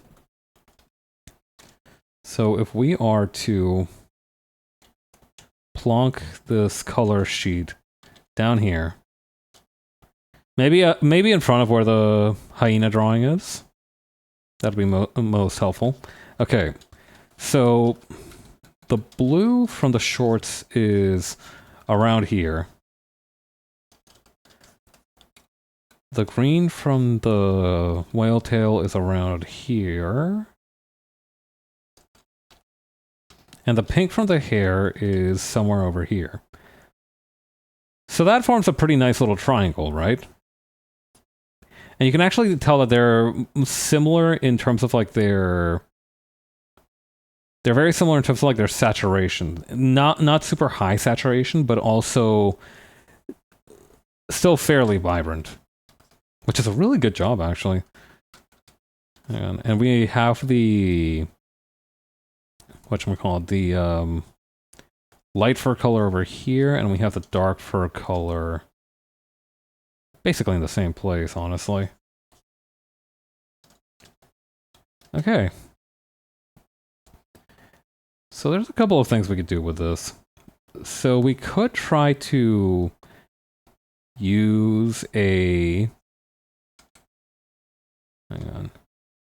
So there's a couple of different angles we could take for this. So the general rule of thumb is to try and make a square or a triangle or any kind of shape, really, across the color wheel. And that kind of creates sort of balance that's not too high contrast. So for instance, these three should point towards a kind of light blue jacket. So I'm honestly picturing like a sort of almost like solo cup with the little like Suicune looking mark. Hang on. 90s cool cup. I think it's like literally calls like the 90s cool cup or something.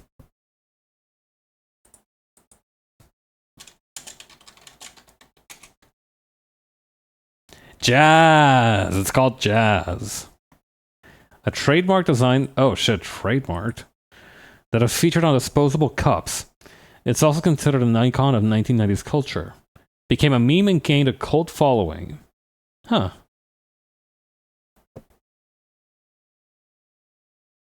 Design... Stephanie Miller. Portland International Airport carpet. See also. What do you mean? What does that have to do with anything?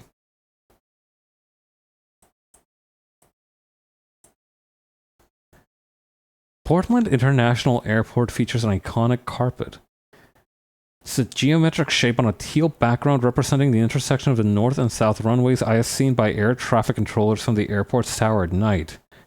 That's it, you're going to Portland. Please, no, I don't want to go to the United States right now.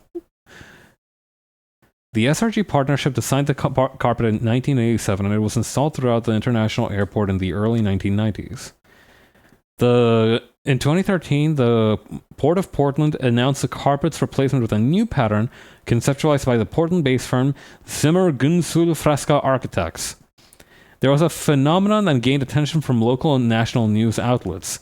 Removal of the original carpet began in January 2015 with the airport recycling worn portions and making remaining pieces available for sale by local retail vendors.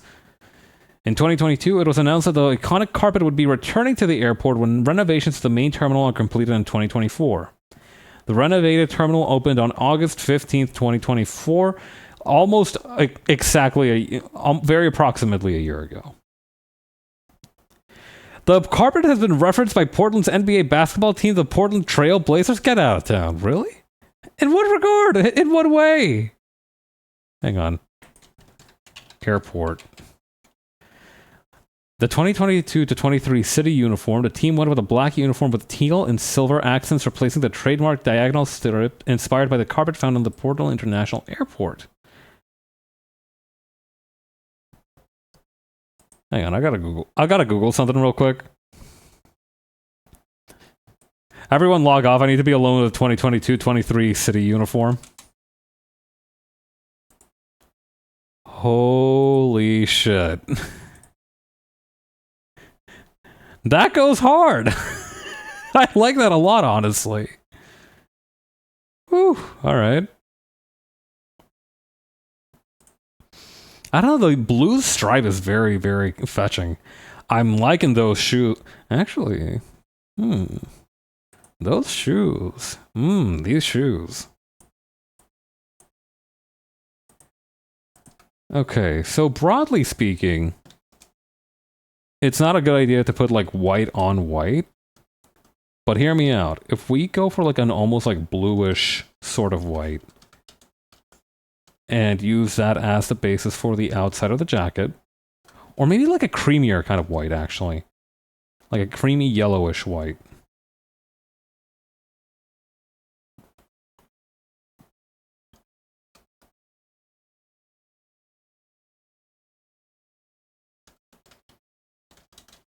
That doesn't really work, but let's finish adding in the color. Because I do think like a very light color like white is going to be the move.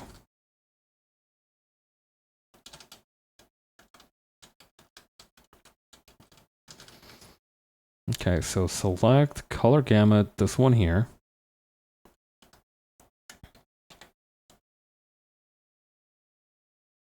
Ooh, okay, yeah, like that. What is that, like a bluish shade? Yup, okay. And we're going to use a lot of shading on it, and that's going to distinguish it even further. Perfect. Okay. Then, teal and pink. Teal, pink, and yellow. Very powerful combination. What I'm picturing is the teal on the inner path here.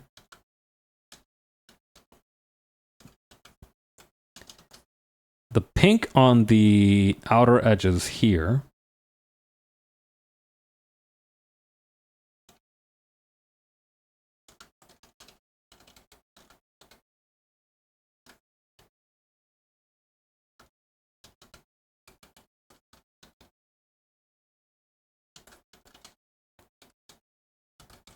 Yes, okay.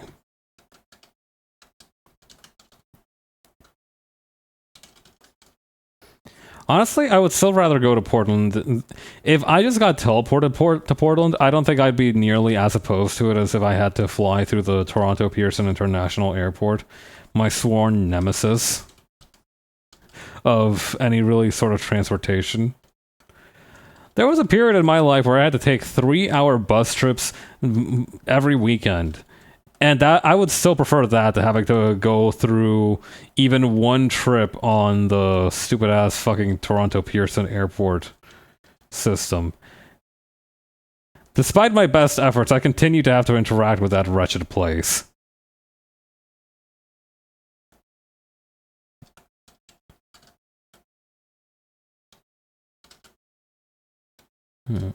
Is the yellow the right move? I felt very confident in it up until now. But now I'm not so sure. Maybe like a sort of ochre?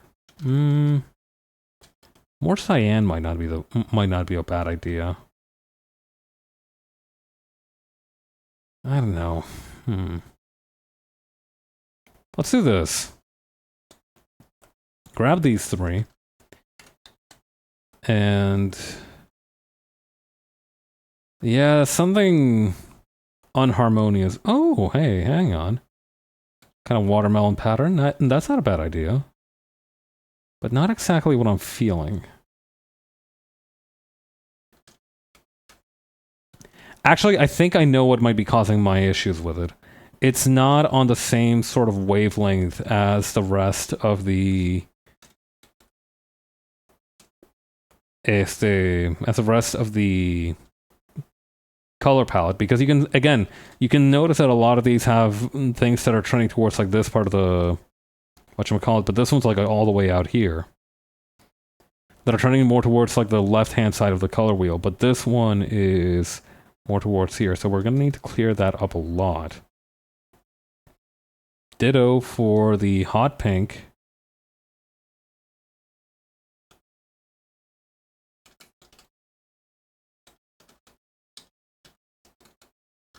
And presumably for the yellow too, and that's hopefully going to fix whatever issues I have with it. Dios mediante.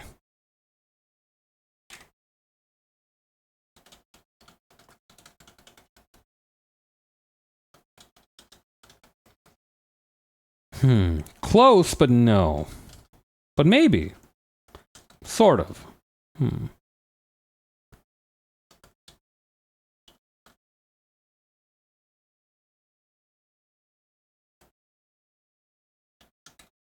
Honestly, if we just made it the same color as the... whatchamacallit, the hot pink here, I think we would be fine. Yeah, that's much more cohesive. What about this one? This one's basically on the same wavelength. I'm not too worried about it. Okay. Stretching the wrists.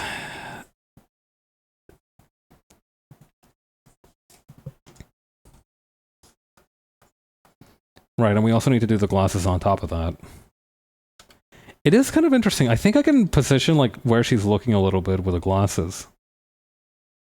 Let's try to hit them around there.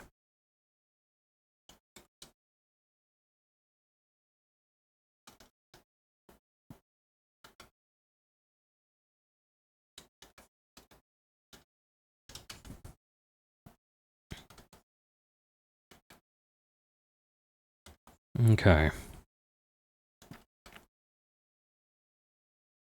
Right, shading. I know how to do that.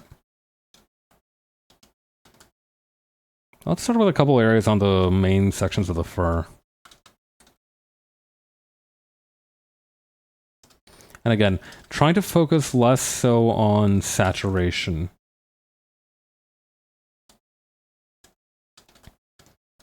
Oh yeah, I was talking, I keep trying to... There's always this thing that happens that whenever I try to remember something to talk about on stream, I get a topic and like it's a really good one, but then I always forget what exactly it is that I'm trying to talk about. Or like I get my thoughts interrupted by something else that I'm doing at the time. I remember now though. I swear to God I'm gonna finish this one. So help me God, I'll finish my lentil story. I made myself lentil pancakes today. That's the end of the story. That's as much as I need to say. Phew, got there. Alright. But yeah, I made myself lentil pancakes because, again, I had a serious excess of lentils in my house. And I found out that you can actually make pretty decent pancakes out of them. They're more on the savory side, of course. You can't really make sweet pancakes. Well, I imagine through some kind of aspartame alchemy it should be possible, but... I'm not really into all that complicated shit. So I just tossed them in with some garlic powder, some onion powder, and olive oil. Well, there were a couple of other things too, right? So there were, for example, you need to add milk to it to, you know, and they recommend plant-based milk for a lot of these.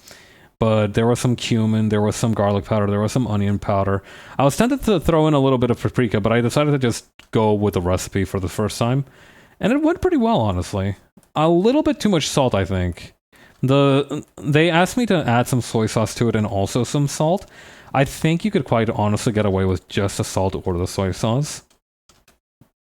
But yeah, very good, very toothsome little things. One much better than my last attempt to make chickpea flour pancakes. I think that's the other thing. Instead of trying to use lentil flour, I used lentils blended into mush with milk and the other and like normal flour. I was gonna say something basketball uniform related, but I discovered that that the slow claps football game is out now. Yo! Let's go! FIFA Street is back. Hang on, let me see. Hang on. Rematch, that's the name of it.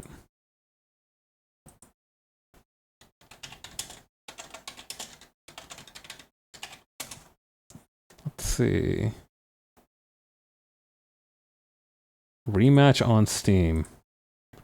All right, let's take a quick look at the whatchamacallit, the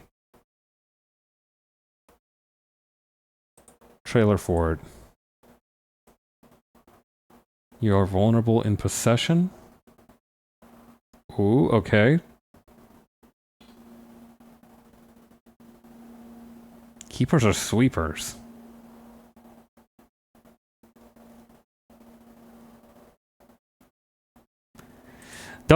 I like that they're being cute and having the names of the fucking bosses and characters from Sifu as the players here.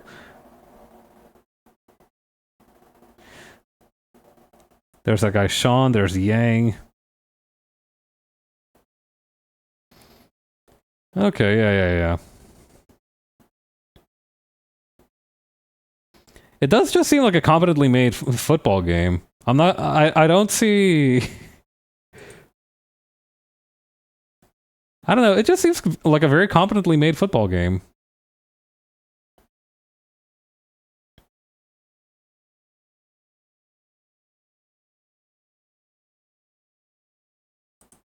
Yeah, alright. My biggest failure as a Latino is that I don't actually care all that much about football. There was another game, actually. There was another indie game called Peloton, which was related to Quito during the World Cup during that period, and I wanted to care about it so bad, but it's just like it's not my thing. I don't really give a fuck about about football. I give a fuck about football when it conveniences me. When it's convenient for me, rather.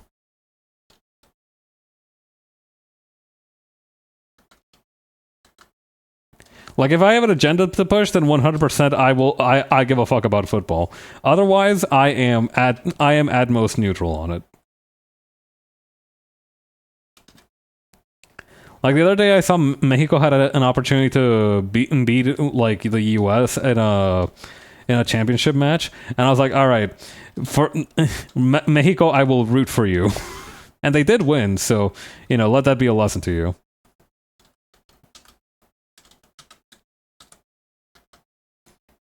They did, in fact, win when I started rooting for them. Okay. But yeah, in most other circumstances, I don't really care. Like Ecuador got really far into the World Cup last time around, and that's why I drew that one picture of myself like ripping my shirt open or ripping my hoodie open, being like, Ecuador! That's the lore behind that particular picture. But again, otherwise, meh.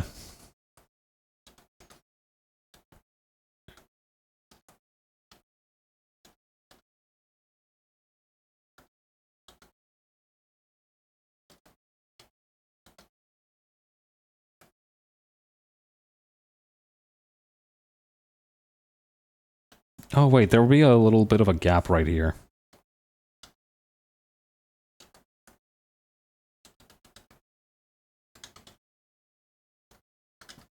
Complex thoughts flying out of the window when discussing pre-planned topics on stream is a meme moment. Oh yeah, I do occasionally depend on a small list of topics that I keep on a Word doc of like strange, funny things that happen to me that I want to be able to talk about on stream. But very often, I just go with the flow with whatever the hell I'm talking about in that particular moment. It is frankly shocking how far that can get you. Like, look at me, I have 200 followers. Or 206, I think, technically, specifically. I haven't been looking at the count recently. I remember that it was like that a couple weeks back.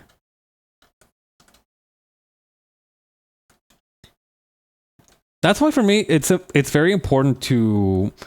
And I've noticed that this happens to me much more frequently now. I try much harder to internalize or to remember in more detail the things that I read, watch, and look at. I think Doki makes stream topic notes, so it's not just us.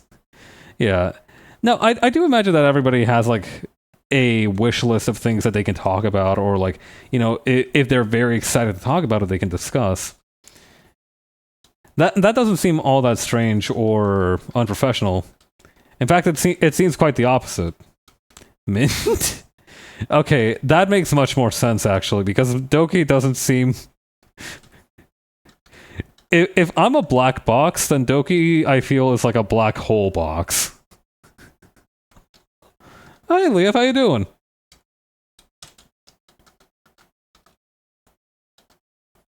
How goes your day? Everybody stop reincarnating as pale-haired girls. Listen, all of the brunettes that are at Hololive right now have remained. It's only the blonde chicks that have departed. I don't know what kind of trend this is supposed to indicate, but it is something that I've observed. Blonde people die faster. Ay, ay, ay.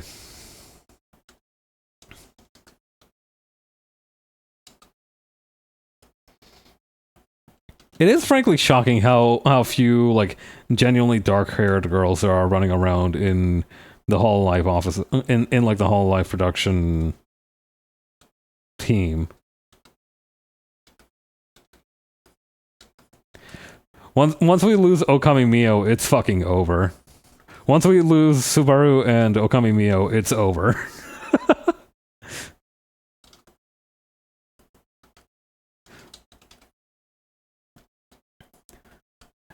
Like, it's obvious. There's obviously more brunettes than that, but like they're the ones that are like actual genuine brunettes. They're holding it. They're holding the line, as far as I'm concerned. It is frankly shocking the sheer number of times. If I had nickel for every time a popular VTuber from a corporation had reincarnated as a blonde person, I'd have actually like a surprising number of nickels.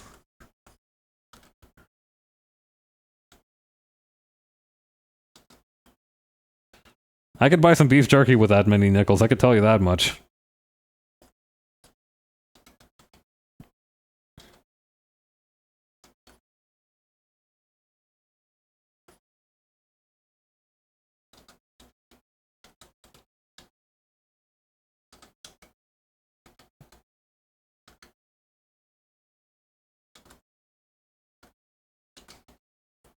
It does feel a little bit like a tontine whenever we talk about like a talent graduating and reincarnating. There's that similar kind of like dark feeling to it.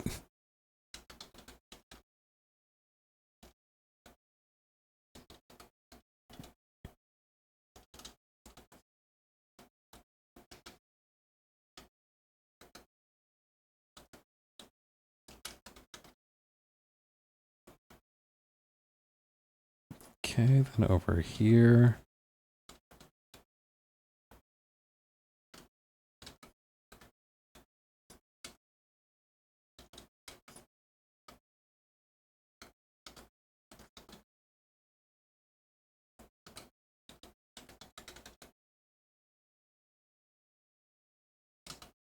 There we go.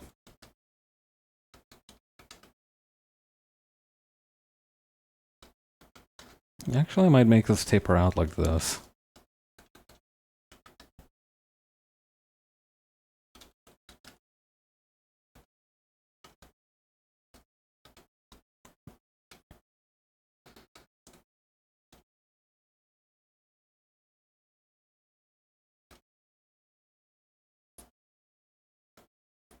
Okay, then over here. Squashing the instinct to say that a tuber died instead of graduated. It's not my fault. They keep on posting pictures of them with their eyes closed on beaches and whatnot. It does have a very funeral-ish vibe to it whenever a talent graduates. It is also much funnier to say that they died.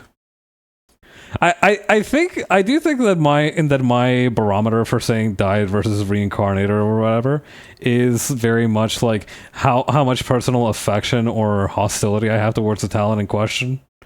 Just came home after a very eventful day. Saw a guy at Costco go up to the sample lady giving out nuggets and asked her if she knew what the dinosaurs are called. That guy's gonna go places. I don't know. I feel like that guy's the only one who's asking the real important questions. Because we eat dino nuggies, right? Like, as we are wont to do, we do eat the dino nuggies. But do we take a second to appreciate what they are? The forms and semiotics of what they're meant to represent.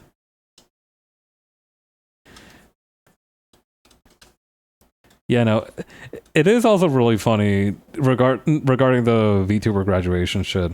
How, like, nowadays, we've seen so very often there is a certain sense of finality to it when like it's for health reasons and they are absolutely not coming back. Like I did have you know, we were all there when Mumei's graduation happened, but like at the same time in most other cases it is more than likely that they are just going to be back after like 2 or 4 months of rebranding and such. And they are going to be like basically the exact same. It'll be like we never left. So that's made it a little bit more difficult to take like the catastrophizing and grieving a little bit more seriously. But you know, it's also the end of an era. You know, eventually all things must come to a change.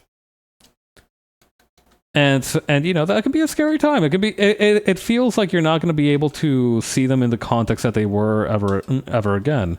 And that's a good reason to be sad. Catastrophic griefing. Senpai blew up your Minecraft in base in lieu of a senior break. God. That would be a really funny way to go out. Goodbye, everyone. Or like, hello everyone, welcome to my graduation stream. If you check under your seats, a few of you should have numbered pieces of paper underneath your seats.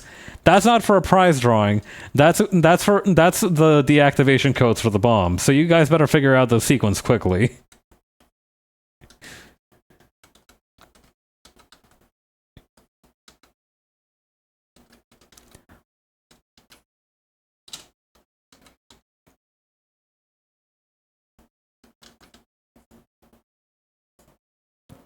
I do feel like if and when Pecora goes out, that shit's going to be very much like the end of an action movie where like they set a bunch of it's almost going to be like that one bit in Hunter x Hunter during the York New arc where they're like setting classical music to a bunch of explosions happening around the auction site. Aw, thank you guys for the past few years. Minakohai, do not log onto the server until after I graduate. Thank you.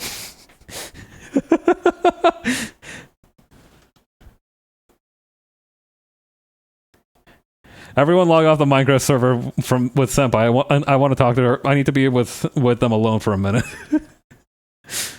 God.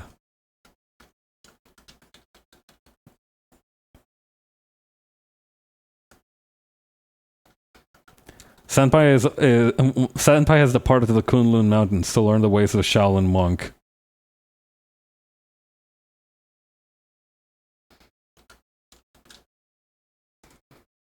You know, I'm trying to think about the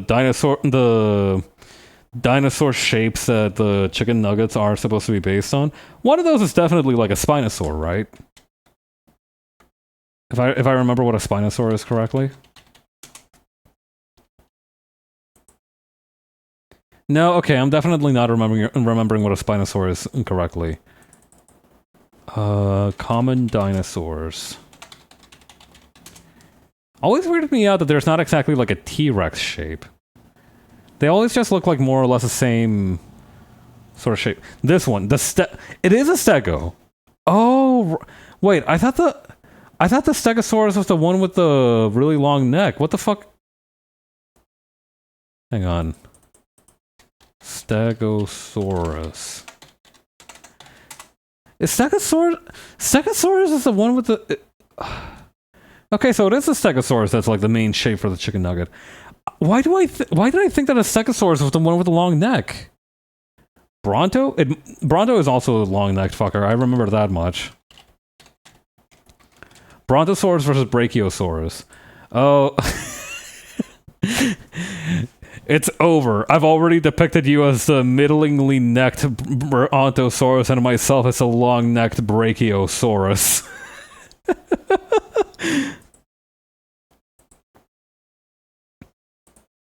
Brachiosaurus.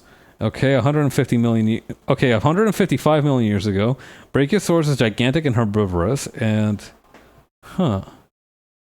Okay, Brontosaurus' maiden deal seems to have that it used to live in the northern hemisphere's western part.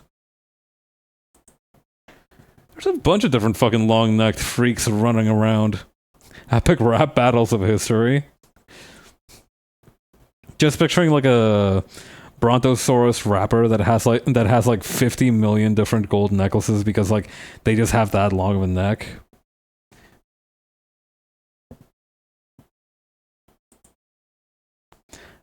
Apatosaurus? Who the fuck is that?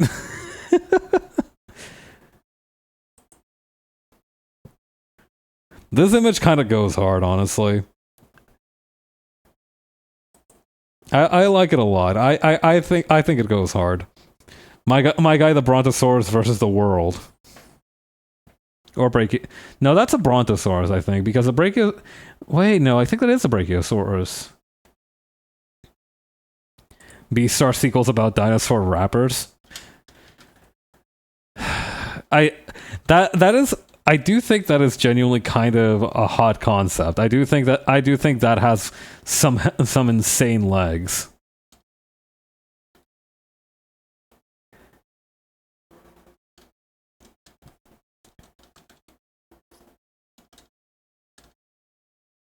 I remember reading a comic a long time ago called Keyman: The Hand of Judgment or something like that. That also had a dinosaur guy as part of its main plot line. That was pretty cool, honestly. Some very questionable parts now that I think back on it a little bit more thoroughly, though. Well, let's move on. I believe in somebody's ability to do this.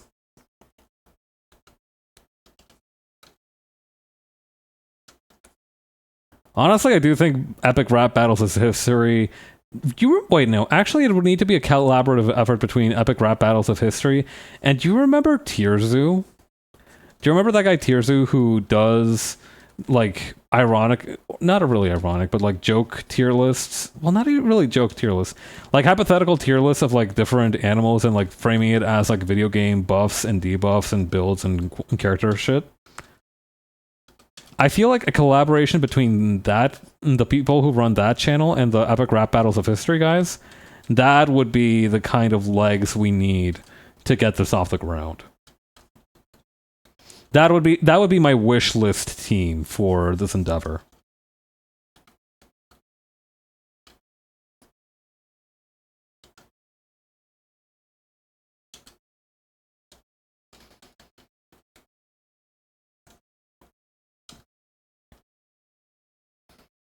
For all we know, this is the thing. Everybody's too focused on like romance and shipping and other non-rapping related garbage for fandom works.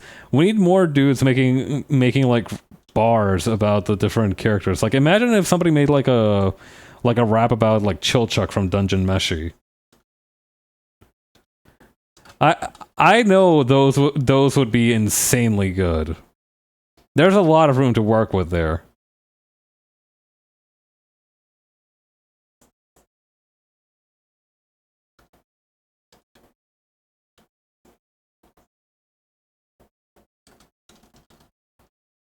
I'm not actually feeling this for like the highlights for the jacket. I think I'm gonna leave them as is. Or maybe even like grab this and then do this. Megan Thee Stallion getting Gojo's VA to announce her song was the right use of power. Absolutely. I mean, I do genuinely think Megan Thee Stallion is the only person using this nerd mandate of heaven shit correctly. She gets it. She understands how to exercise the mandate of heaven.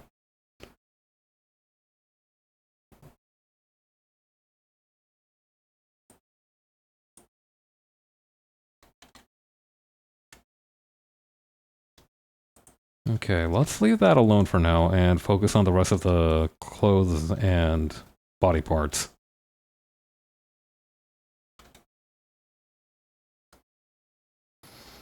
I want you all to imagine me flipping over a big, one of those like days since incident number signs, and being it for like days since mandate of heaven was last mentioned.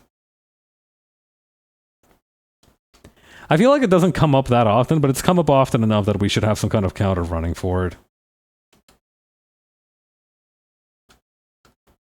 Feels appropriate.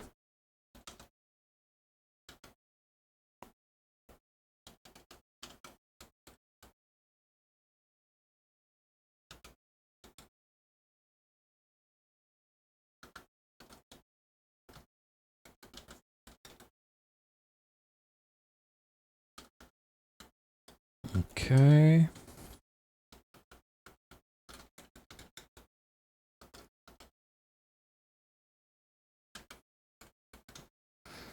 I have... I keep expecting to get bitten by mosquitoes in the nighttime. I keep my windows open a lot of the time during the day. So at night I keep expecting to get bitten by mosquitoes, and I even have like itches sometimes. And I'm like, ah shit, one finally got me. One finally made it through my defenses. Nope. Not even. I'm like having mosquito phantom pains from like bite wounds that I know should be there but aren't. It's really funny. I don't miss it per se, but it does feel weird that it's not happened. I don't know. I don't know why I'm like this.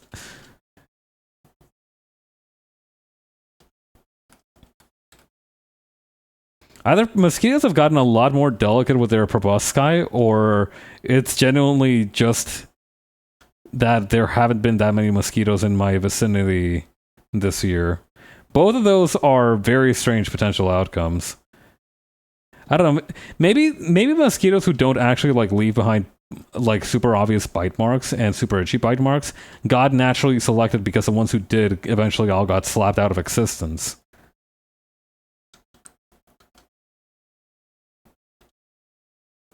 I don't think that can happen, but I'm not a scientist. It's entirely possible that it could have.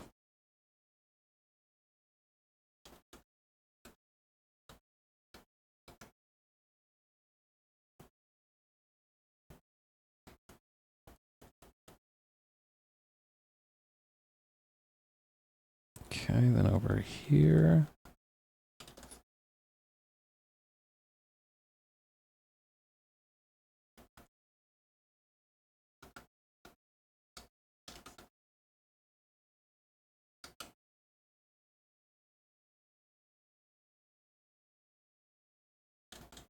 There we go, and then further up over here.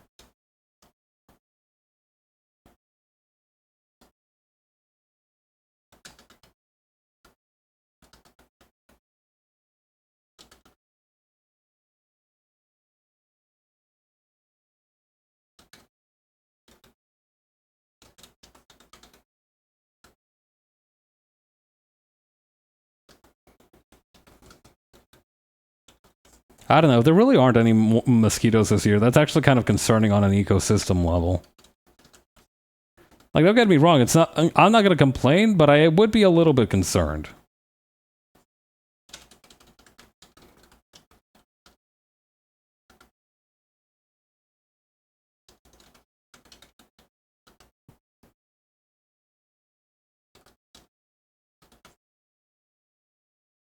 Okay, then let's use a gradient for this part.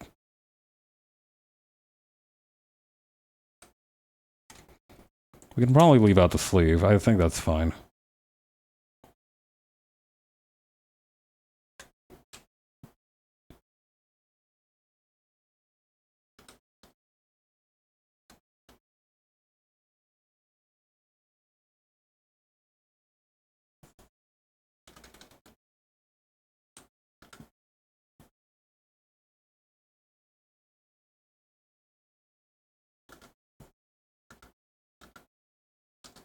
There we go.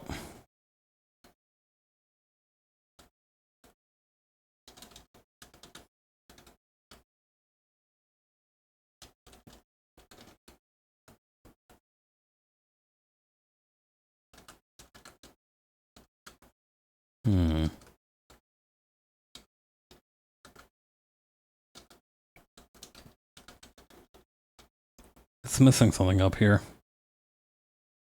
It's just a little bit messy right now. You just need to keep going a little bit.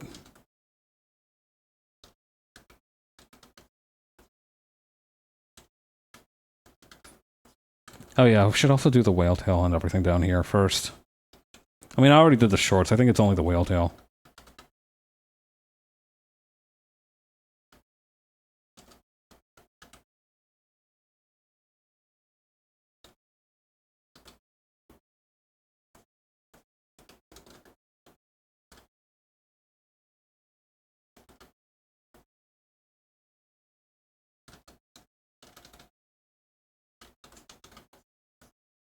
God. It was kind of nice, though, to break out the old cutting board and everything, because for the past couple of years, I've been mostly sticking to, unless I'm trying to do something very fancy, I've been sticking to, like, frozen vegetables that were prepackaged and everything.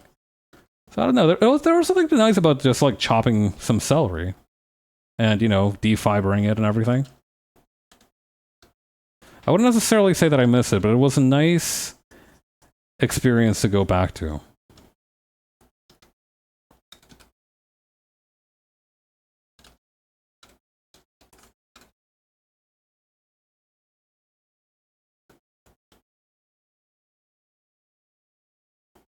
This might be too dark for the... No, actually, that looks about right for the gold.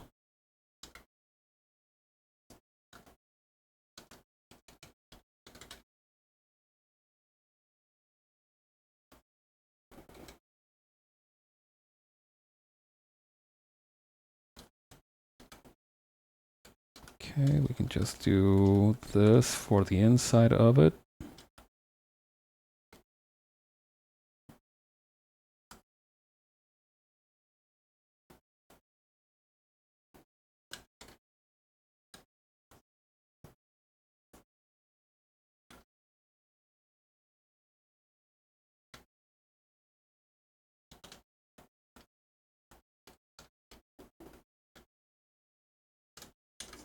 Okay, that looks about right. I'm a fan of chopping. Not on any chef level, but simple actions can be nice, right? Like, just dicing an onion well can feel very satisfying if you've done it correctly. Of course, I was crying my non-existent eyes out, but, you know, all the same, there's something very satisfying about a chop well done. Let's do maybe 3 pixels of shrinkage there.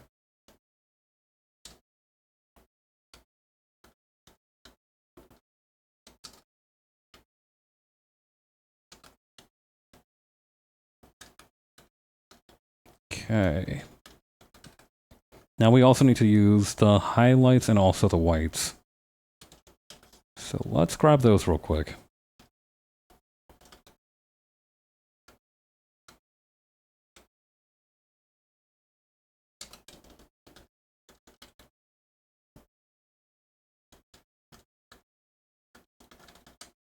Maybe just a little bit up here.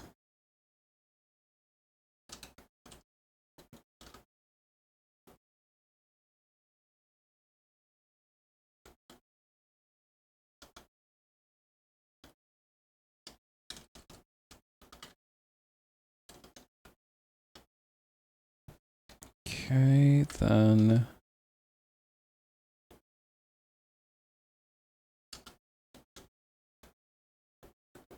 And then another one down here.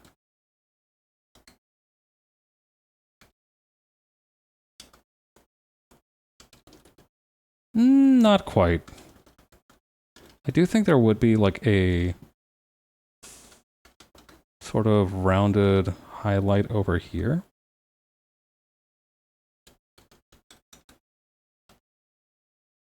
But otherwise, it's looking pretty solid as it is.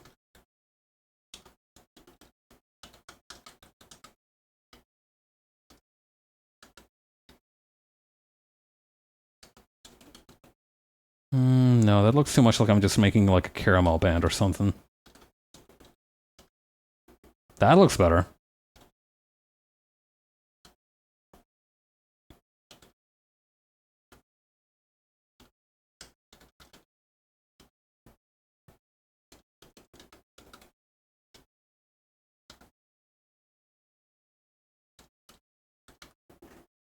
All right, next we're going to try and figure out how to do the the infamous Cuban chain strat on the actual pendant part here. So what I'm thinking, there has to be a chain one, right? Hard lace? No. Zipper? Maybe. Chain? Braid here. Yes, okay. Yes, yes, yes. Okay.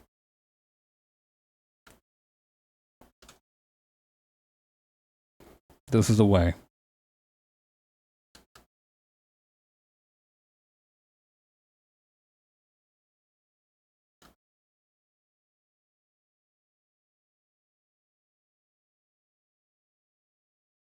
Just having some texture on there is already so nice. That being said, if I don't want to die immediately, I'm going to have to kind of copy and paste the part that would be hit by shadows. And actually maybe save a little bit of the part back here, too.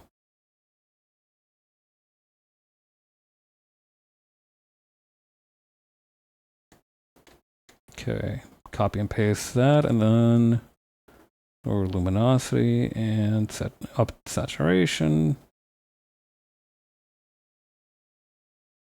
Something like that seems good.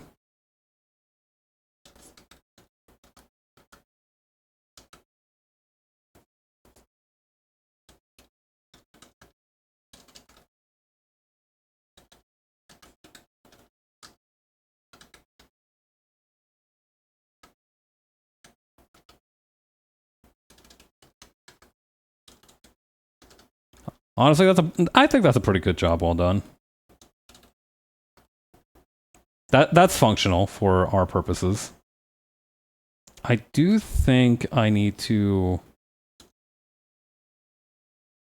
Something about the breast strikes me as wrong. But I have an idea for how to fix that in post.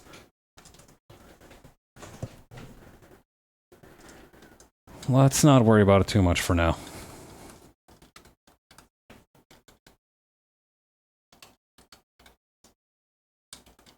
For now, our main focus is to just get everything nice and shaded so that we can get to the background at a reasonable time.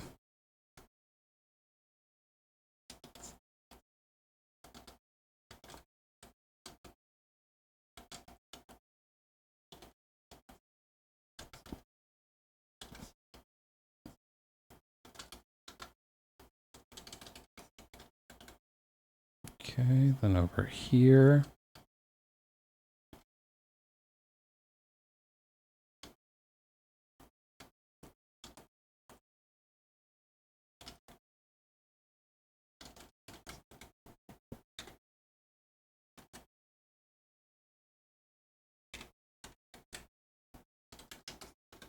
Maybe using a little bit of a gradient here for the little bit of light that's going to hit the neck.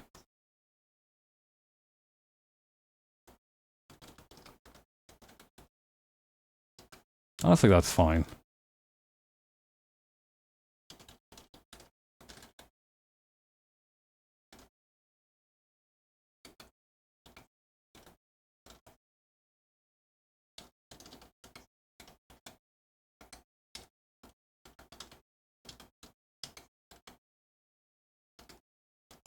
Yeah, just a nice quick shading on the face. The glasses are going to be the main thing that we need to focus on to begin with, so I'm not too worried about the parts beneath.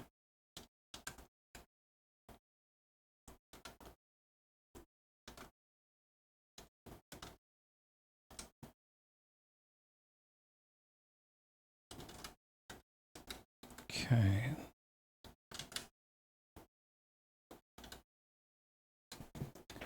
It seems to use a gradient for the shading on the eyelash here, so let's follow suit.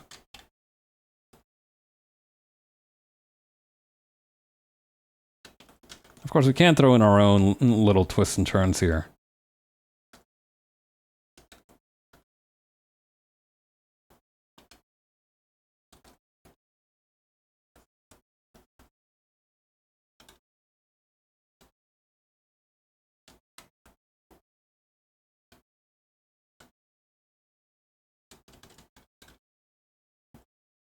Okay. Darker spot for the nose.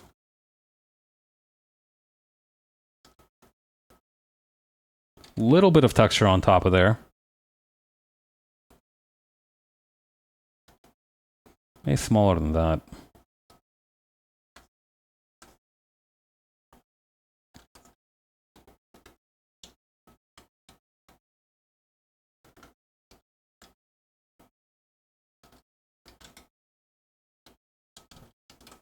Okay.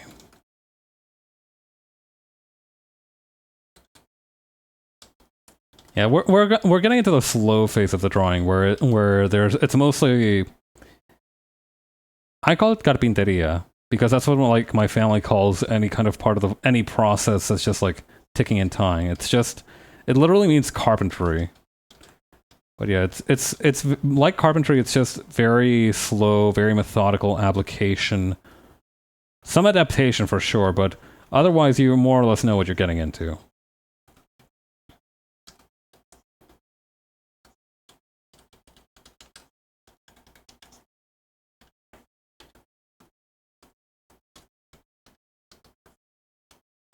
Maybe less intense than that.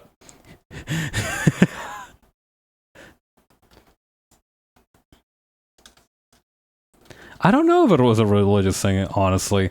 A lot of like sayings and like cultural references within Latin America are definitely based on some aspect of Christianity. Catholicism specifically due to you know, the thing that the Spanish did.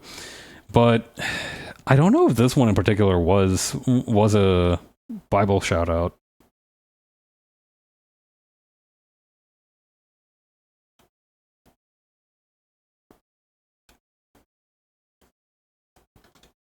I guess it's easy to say that it's not impossible, but it's also I can also very much just picture somebody doing IKEA assembly just like mindlessly and being like, you know what would be a great saying for a mindless, boring task that is nevertheless important?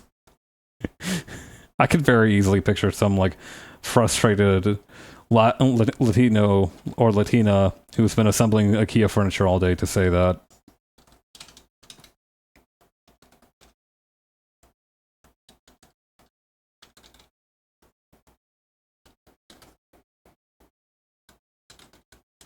Yeah, this one's gonna stick all the way out.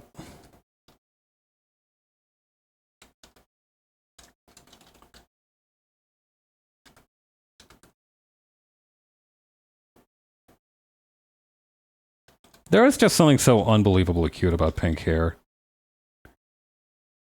Like it's I don't know. Do you ever get like color coded? Like is something ever color coded so perfectly well that you're like, all right, sure, okay, the pink hair is a super cute one, but like it just works. It works super well. Pink is cute and pink hair is really cute. I'm very predictable because I like pink haired characters a lot. Like Haru Urara having a moment in the friggin' Uma Musume fandom, that shit's awesome to me.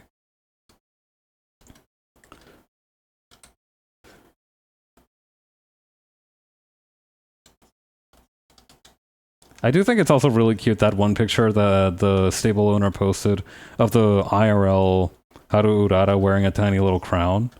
I don't know, that one was super cute to me.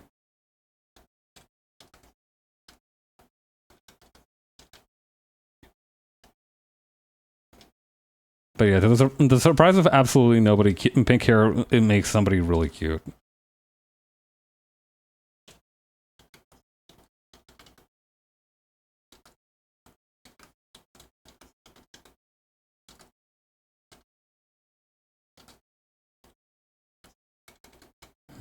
Is there an easy way to make, like... Hang on. I should be able to do it with the brush here, but I'm going to need, like, a slightly less saturated version of it. No, that's a wet wash. We don't want that. We want the wet watercolor brush. This one.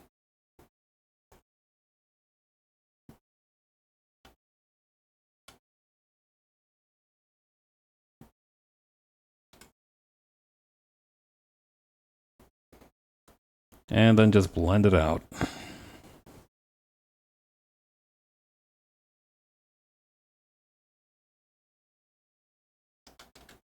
Or actually, no. Soft eraser on the inside of this would be better, since we're trying to make a... Hang on. Slightly more dense than that.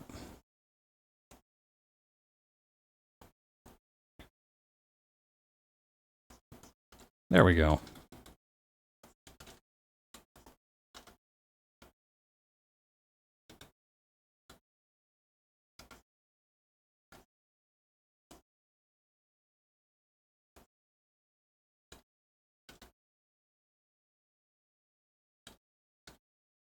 Let's see. Liquefy, bring it in this way. And now we do the other side. And we might as well hit the middle part while we're at it, too.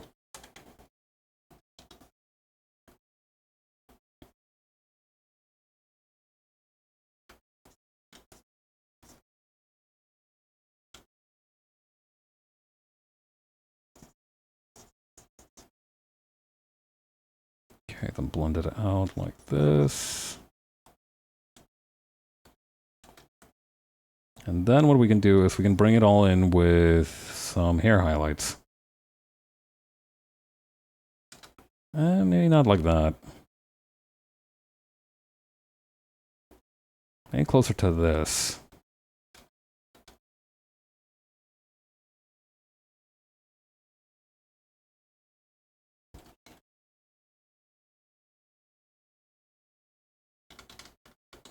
Maybe a little bit like, yeah, there we go.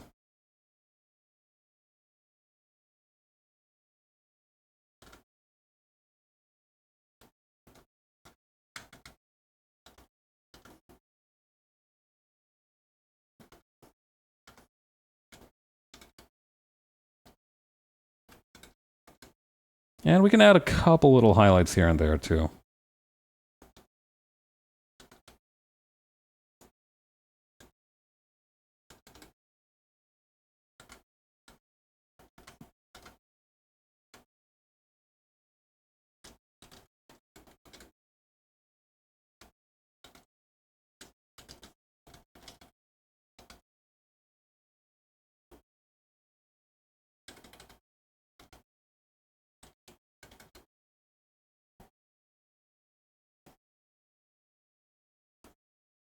Alright, that should be good for the hair highlights.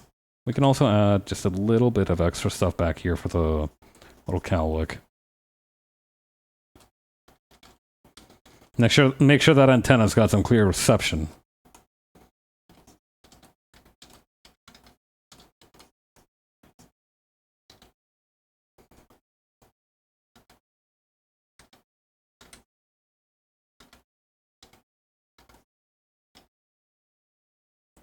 Okay, then back there.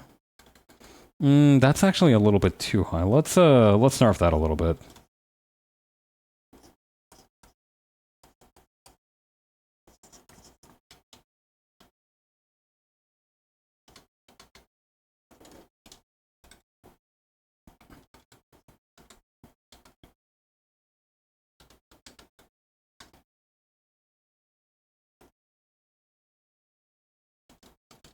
No, that's not where the highlight would go.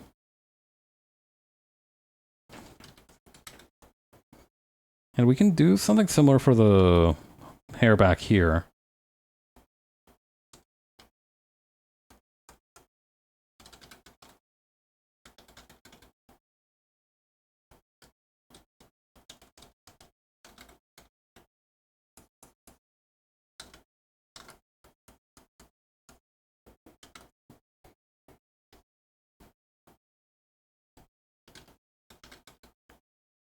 I do hope that I'm not misreading the character model and this is just the back part of the pink hair. That'll be very embarrassing.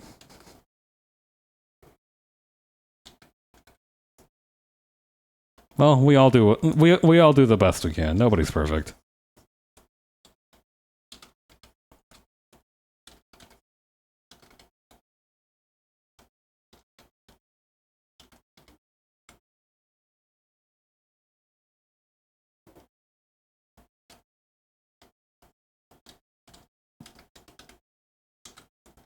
Just a little bit of a little tiny bit of a highlight on the ear fluff.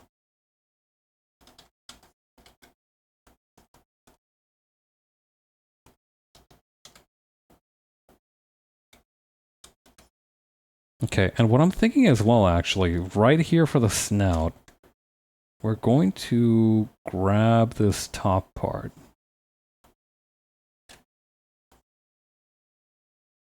Kind of push that out. And what I'm gonna do, this is a risky maneuver. I'm not sure if I'm liking the cost to benefit ratio of this, but it has to be, I have to try it at least. I'm going to try and add a gradient right here where like the upper jawbone would sit.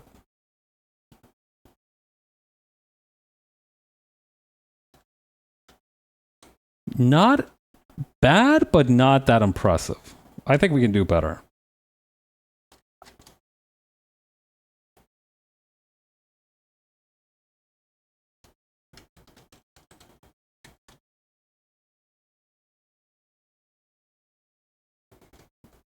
Something like that. And only a little bit. I don't want the impression of jawbone. I want the impression of like the jaw is extending outward a little bit. Like that. Okay, now we have to add the freckles. I think we can. I think these are sparse enough that we can place them by hand.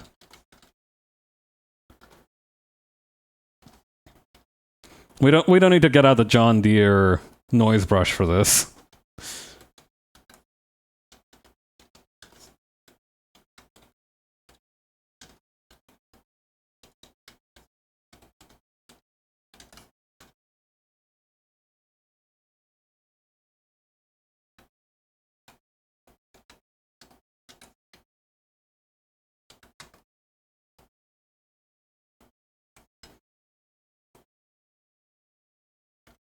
There we go. I feel like there's more clusters of them, though. I need to... hang on. Like right here, for example.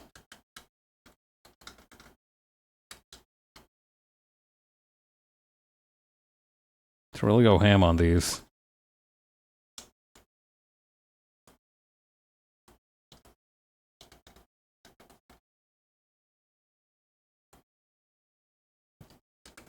That seems about right. Does she have freckles anywhere else? No, I think we're good. Okay. Maybe a little bit of highlights on the chains here.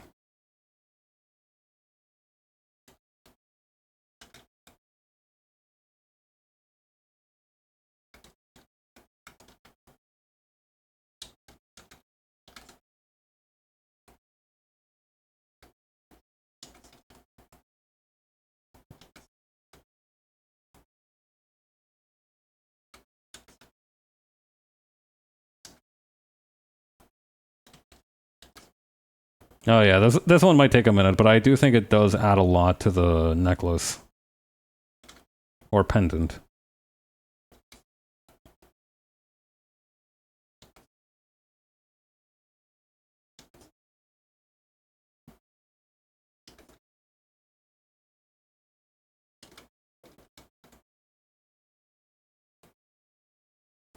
Oh yeah, I need to shade the braid too.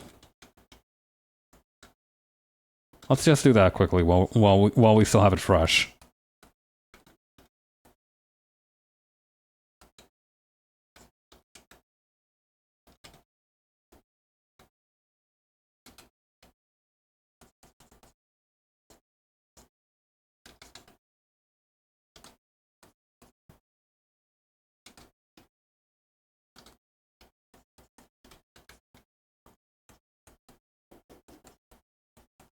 Okay.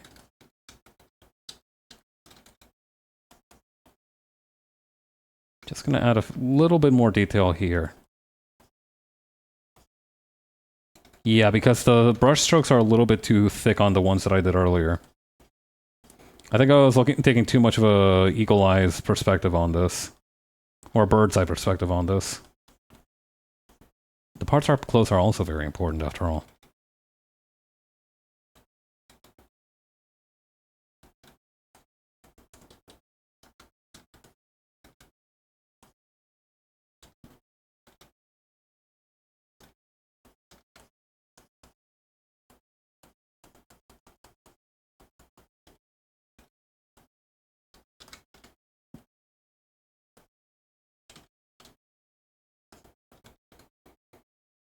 Okay.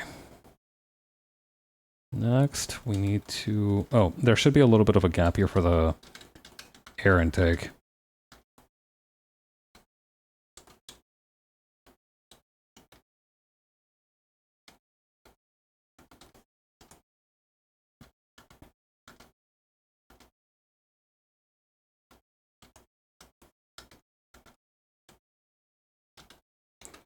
I don't know why. Maybe it's because of the fact that I just had to blend together a bunch of lentils to do it.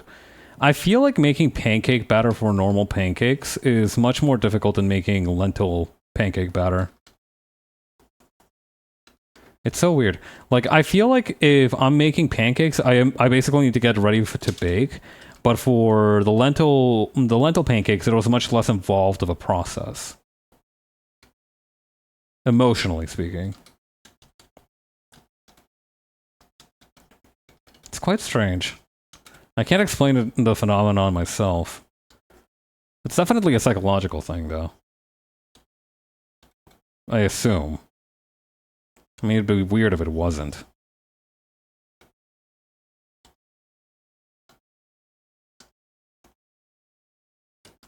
You know how, like, there's that saying of, like, all art is political? I think to some extent all emotions are driven by our psychology, but... That's not really... that doesn't really help you understand anything, though. I don't think that's a helpful statement to make. Sometimes it really does feel like like understanding the source of your suffering just won't help you. Sometimes you really do just have to lock in and say like, all right, whatever, how am I going to get myself out of this? It doesn't matter why it's happening, I just have to go.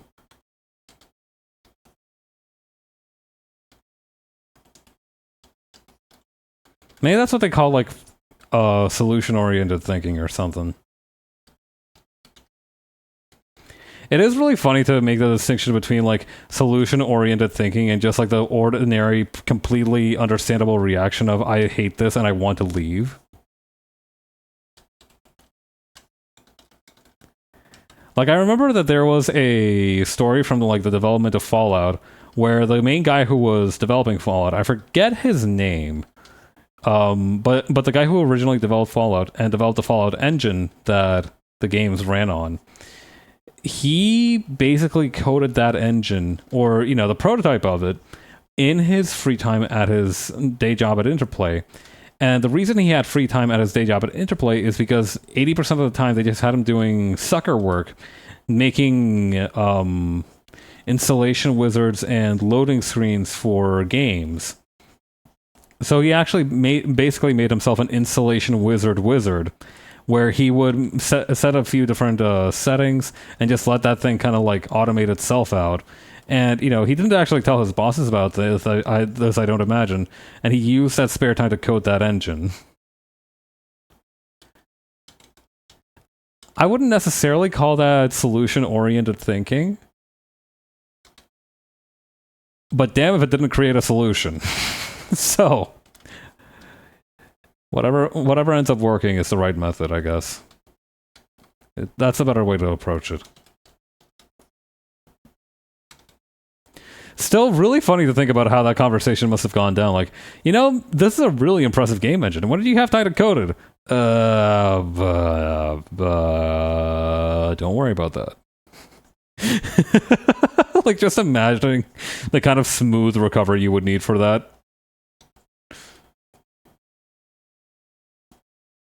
Forget pitching a game. You would have to pitch how to keep your job. Ay, Dios. Sadly, a lot of those kind of... The reason... That's another thing that I've come to appreciate from the Ultimate retrospective that I've been watching, is the sheer amount of technological development that occurred.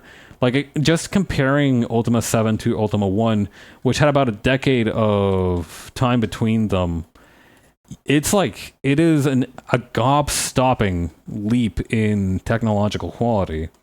Like, it went from, like, little stick figures being rendered on like a black background to a fully voice acted, fully animated video game. Like, this is no longer a computer game. This was legit a video game.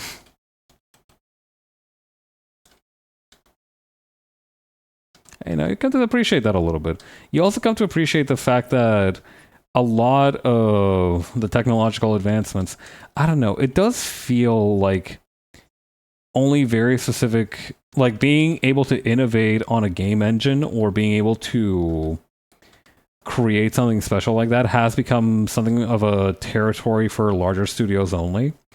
Because, you know, nowadays most people will rely on Godot or, you know, Unity, not so much anymore, but, you know, Godot, Unity, Unreal, the free version, those kinds of dealios to make their game. You know, there's a lot of, and you can stretch and manipulate those real far. You can get very far just with those. But it's also a matter of, you know, you are still only stretching and pulling them. You're not creating something new. You're not creating something from nothing like, you know, they had to do back in those days. And I don't think that's necessarily a bad thing, but I do think it does speak to the fact that we are very quickly approaching like a, you know, unless there's like some deranged technological advancement, which doesn't seem likely. Like, unless some fucker actually does manage to impress me and create a technological singularity, I don't think we're going to be seeing any of that shit anytime soon.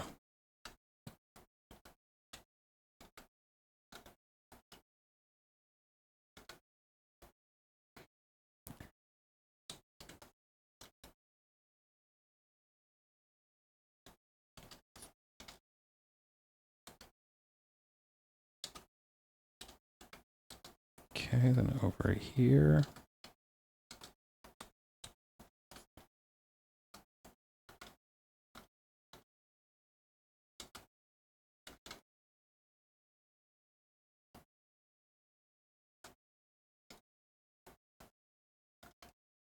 I mean, of course, if they do make the singularity happen, we would have to contend with the annoyances of the paperclip problem, so... I don't know, choose your demons, I suppose.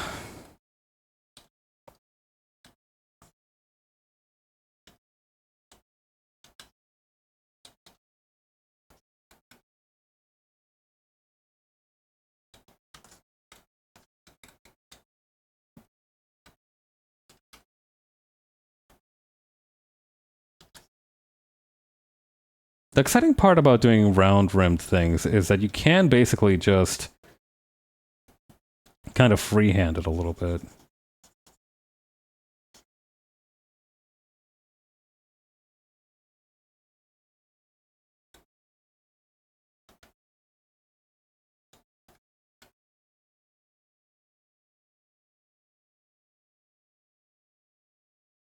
And then we hit them with this part.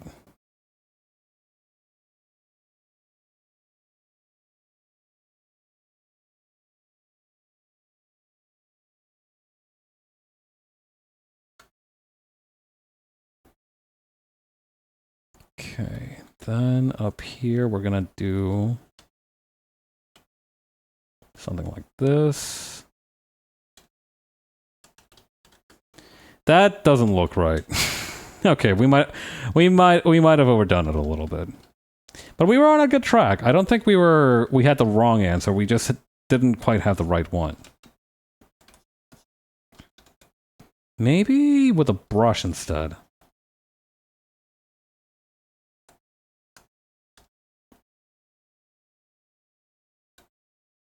That might be the key. And maybe slightly fewer, like, of these sections that are, like, complete darkness.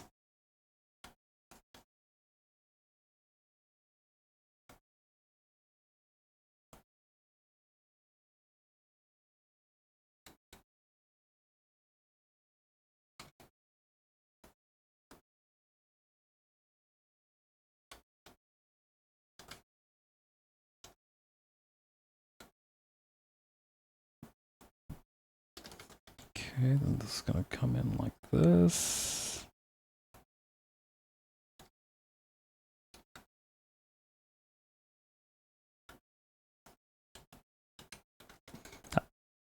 That's also another good thing to consider, is just like adding little bits and pieces like that. I should add something within the frame though, huh?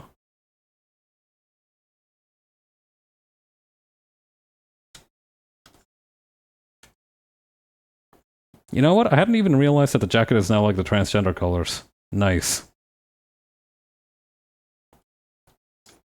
Okay, there we go. Just me, the glasses, and God. Okay. So what I'm thinking is almost like a reversed thing of the... Or actually, no, I guess it wouldn't be reversed. Or maybe it would be. Anyway, you know how pilot sunglasses have like the bottom part clear so that they can look at the dashboard and the top part dark so that they're not blinded by the light of our mother star? I'm thinking something like that.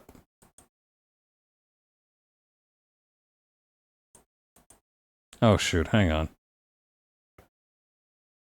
There we go.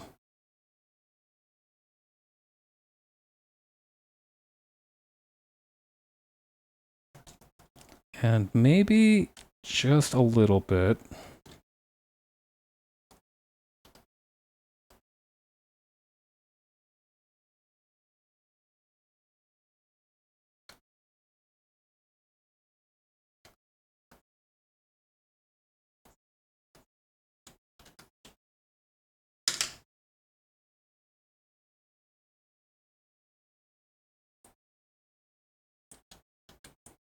There we go. Okay, right, I wanted to do something with the chest. Okay, let's duplicate the body layer. Okay, so what I was thinking for fixing this, party like a rock star, that's right.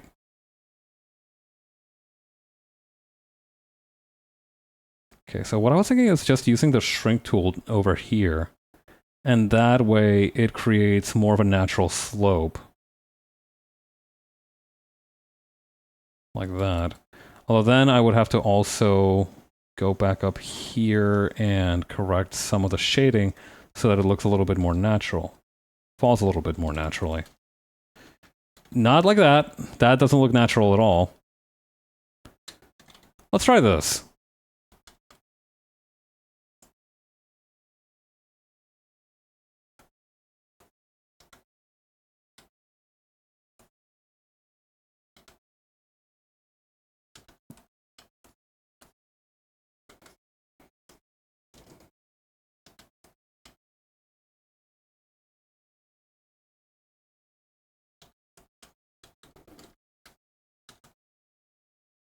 Something like that.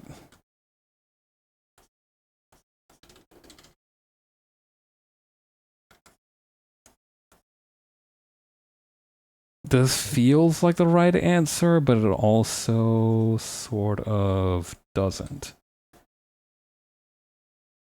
Let's continue to approach it.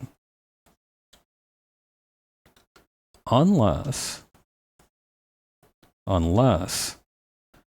Let's just blend out this little part here. Maybe actually using the aerosol to kind of tweak that out a little bit.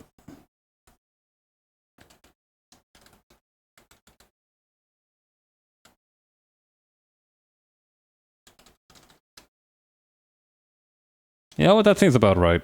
And then just for this part here, we can add a little bit more of shading there. And that, again, just creates a much more natural looking slope.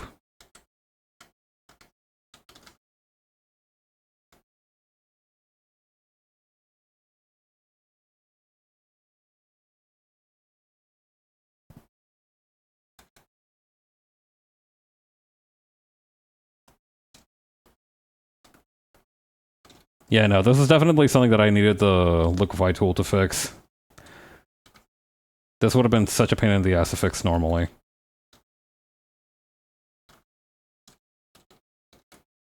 Okay, let's do a quick background, shall we?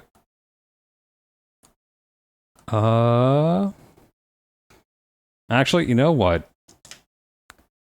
I think I know precisely what I'm about to do.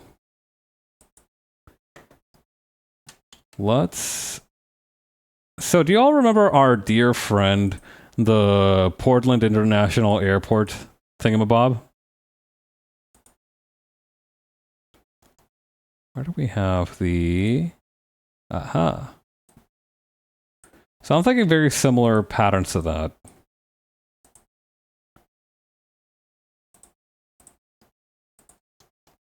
So maybe kind of like a pinkish, dull pinkish on the background.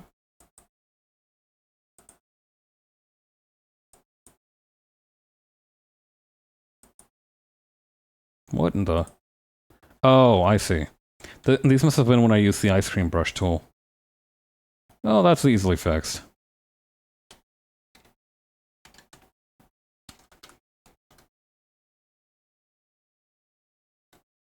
Okay, we're gonna take this kind of like general hue and then again convert it to that kind of less intense color that seems to be prevalent in the palette here.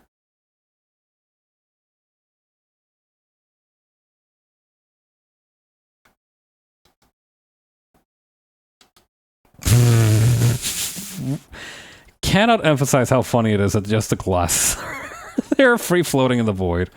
All right.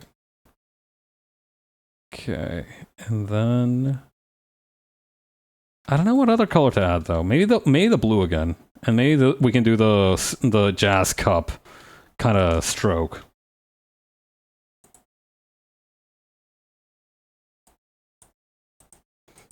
When a character with glasses stands mysteriously in the shadow. When you're trying to do like the menacing shit where like you walk backwards into the shadows and like your glasses are glinting off, but you don't have the ability to make the light appear naturally, so you just kind of have to settle for... you have to settle for kind of like using a flashlight and then turning it off slowly, dimming it down as you go back.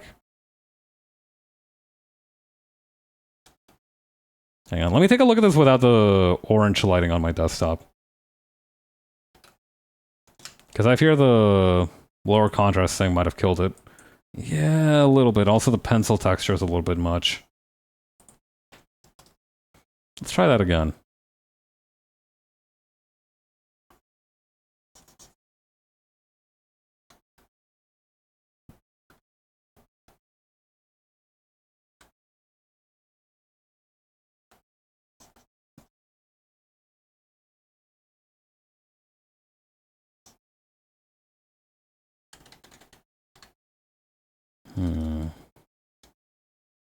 Maybe if we Gaussian blur filter it.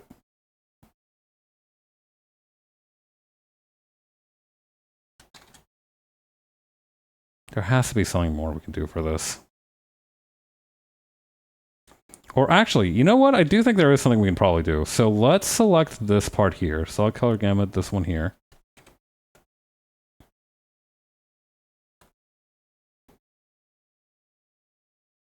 We should have plenty of patterns we can just grab from somewhere in here. I should have plenty of random stuff. Like, look at this. This is a beautiful marble pattern. Use that, dingus.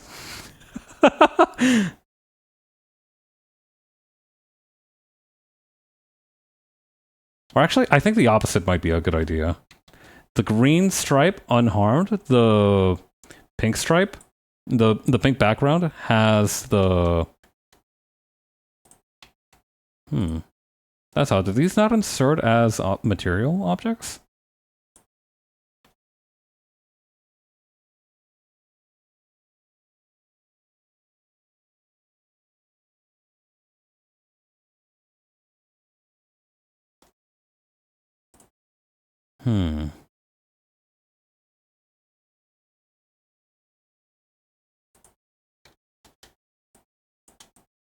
What the hell?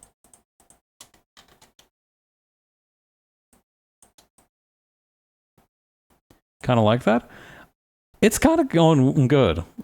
New level of evil coming from the homeowners who brought you carpeting over hardwood flooring, painting over marble walls. That does seem a little bit hateful. All right, here's what let's do. Let's do a quick layer transplant. So we're going to grab the green here, cut and paste it to a different layer. Meanwhile, we're going to fill this the entire layer that we had before with this ordinary pink. And that way, we can also just fill in this layer here. And that way we can just reposition the green as necessary.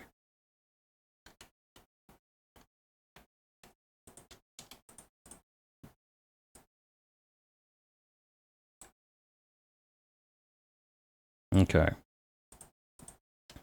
That way we can reposition the green as necessary.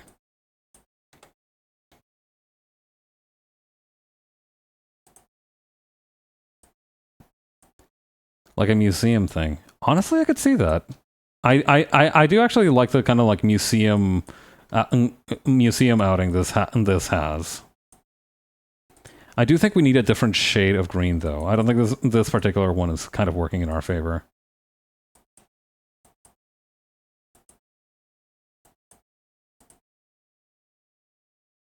The blue is kind of speaking to me a little bit. Kind of matches the jacket, too. That's a big plus. Maybe brightness and contrast has the answer. Nuvu Rish hearing about quiet luxury. Fuck! I need to paint over my newly purchased mansion's marble walls, or else people are gonna think I'm a rich boy tryhard. What an absurd problem to have. And yet I can so clearly picture it being one in my mind. It's a wondrous little theater of the mind that you've conjured here for us. I remember seeing this one Tumblr post that was like, I'm in a bad mood and I go through my mansion shooting holes into the wall with my 9mm pistol, and I have like a fucking wall repair guy just going behind me patching up the holes in the drywall with like a spatula and shit. It's very much giving that.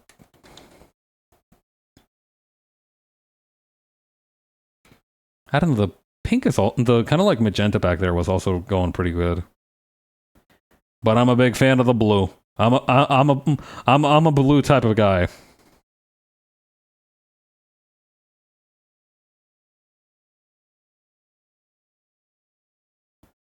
Okay. I am going to also go here and add a slightly darker shade. The yellow gives it a nice stark contrast, but the teal fits with the theming. I think, yeah, I think that's a good approach to it. I don't know though, the yellow with the contrast.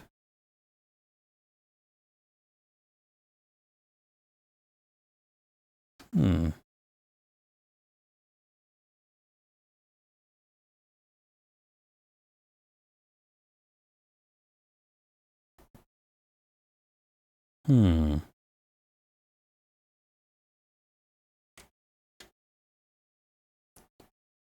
I think I'm gonna go for the teal. Best not to overcomplicate my life. A little bit more horizontal though. I do think that'll help. Okay, and there we have it. Let me put my signature on this and we can get going.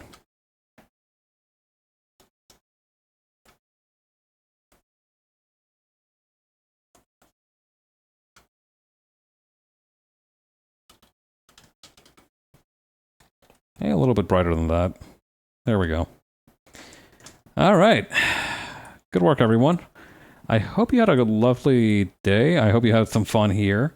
Wait, actually, I think Boss should be streaming the new Astropod level, so let's go say hi to V. Yes, mediante her internet's back up without any issue. It looks like she might be. Okay, let's go say hi to V then. In the meantime, I will see you all tomorrow. We'll be doing this again, and yeah, take care. You're a pink aligned, so I'm imagining you watermarking this with a hidden pass. I'm not that devious in the marble. God, the Paleolithic paths would be crazy. All right, take care, everyone. Bye-bye.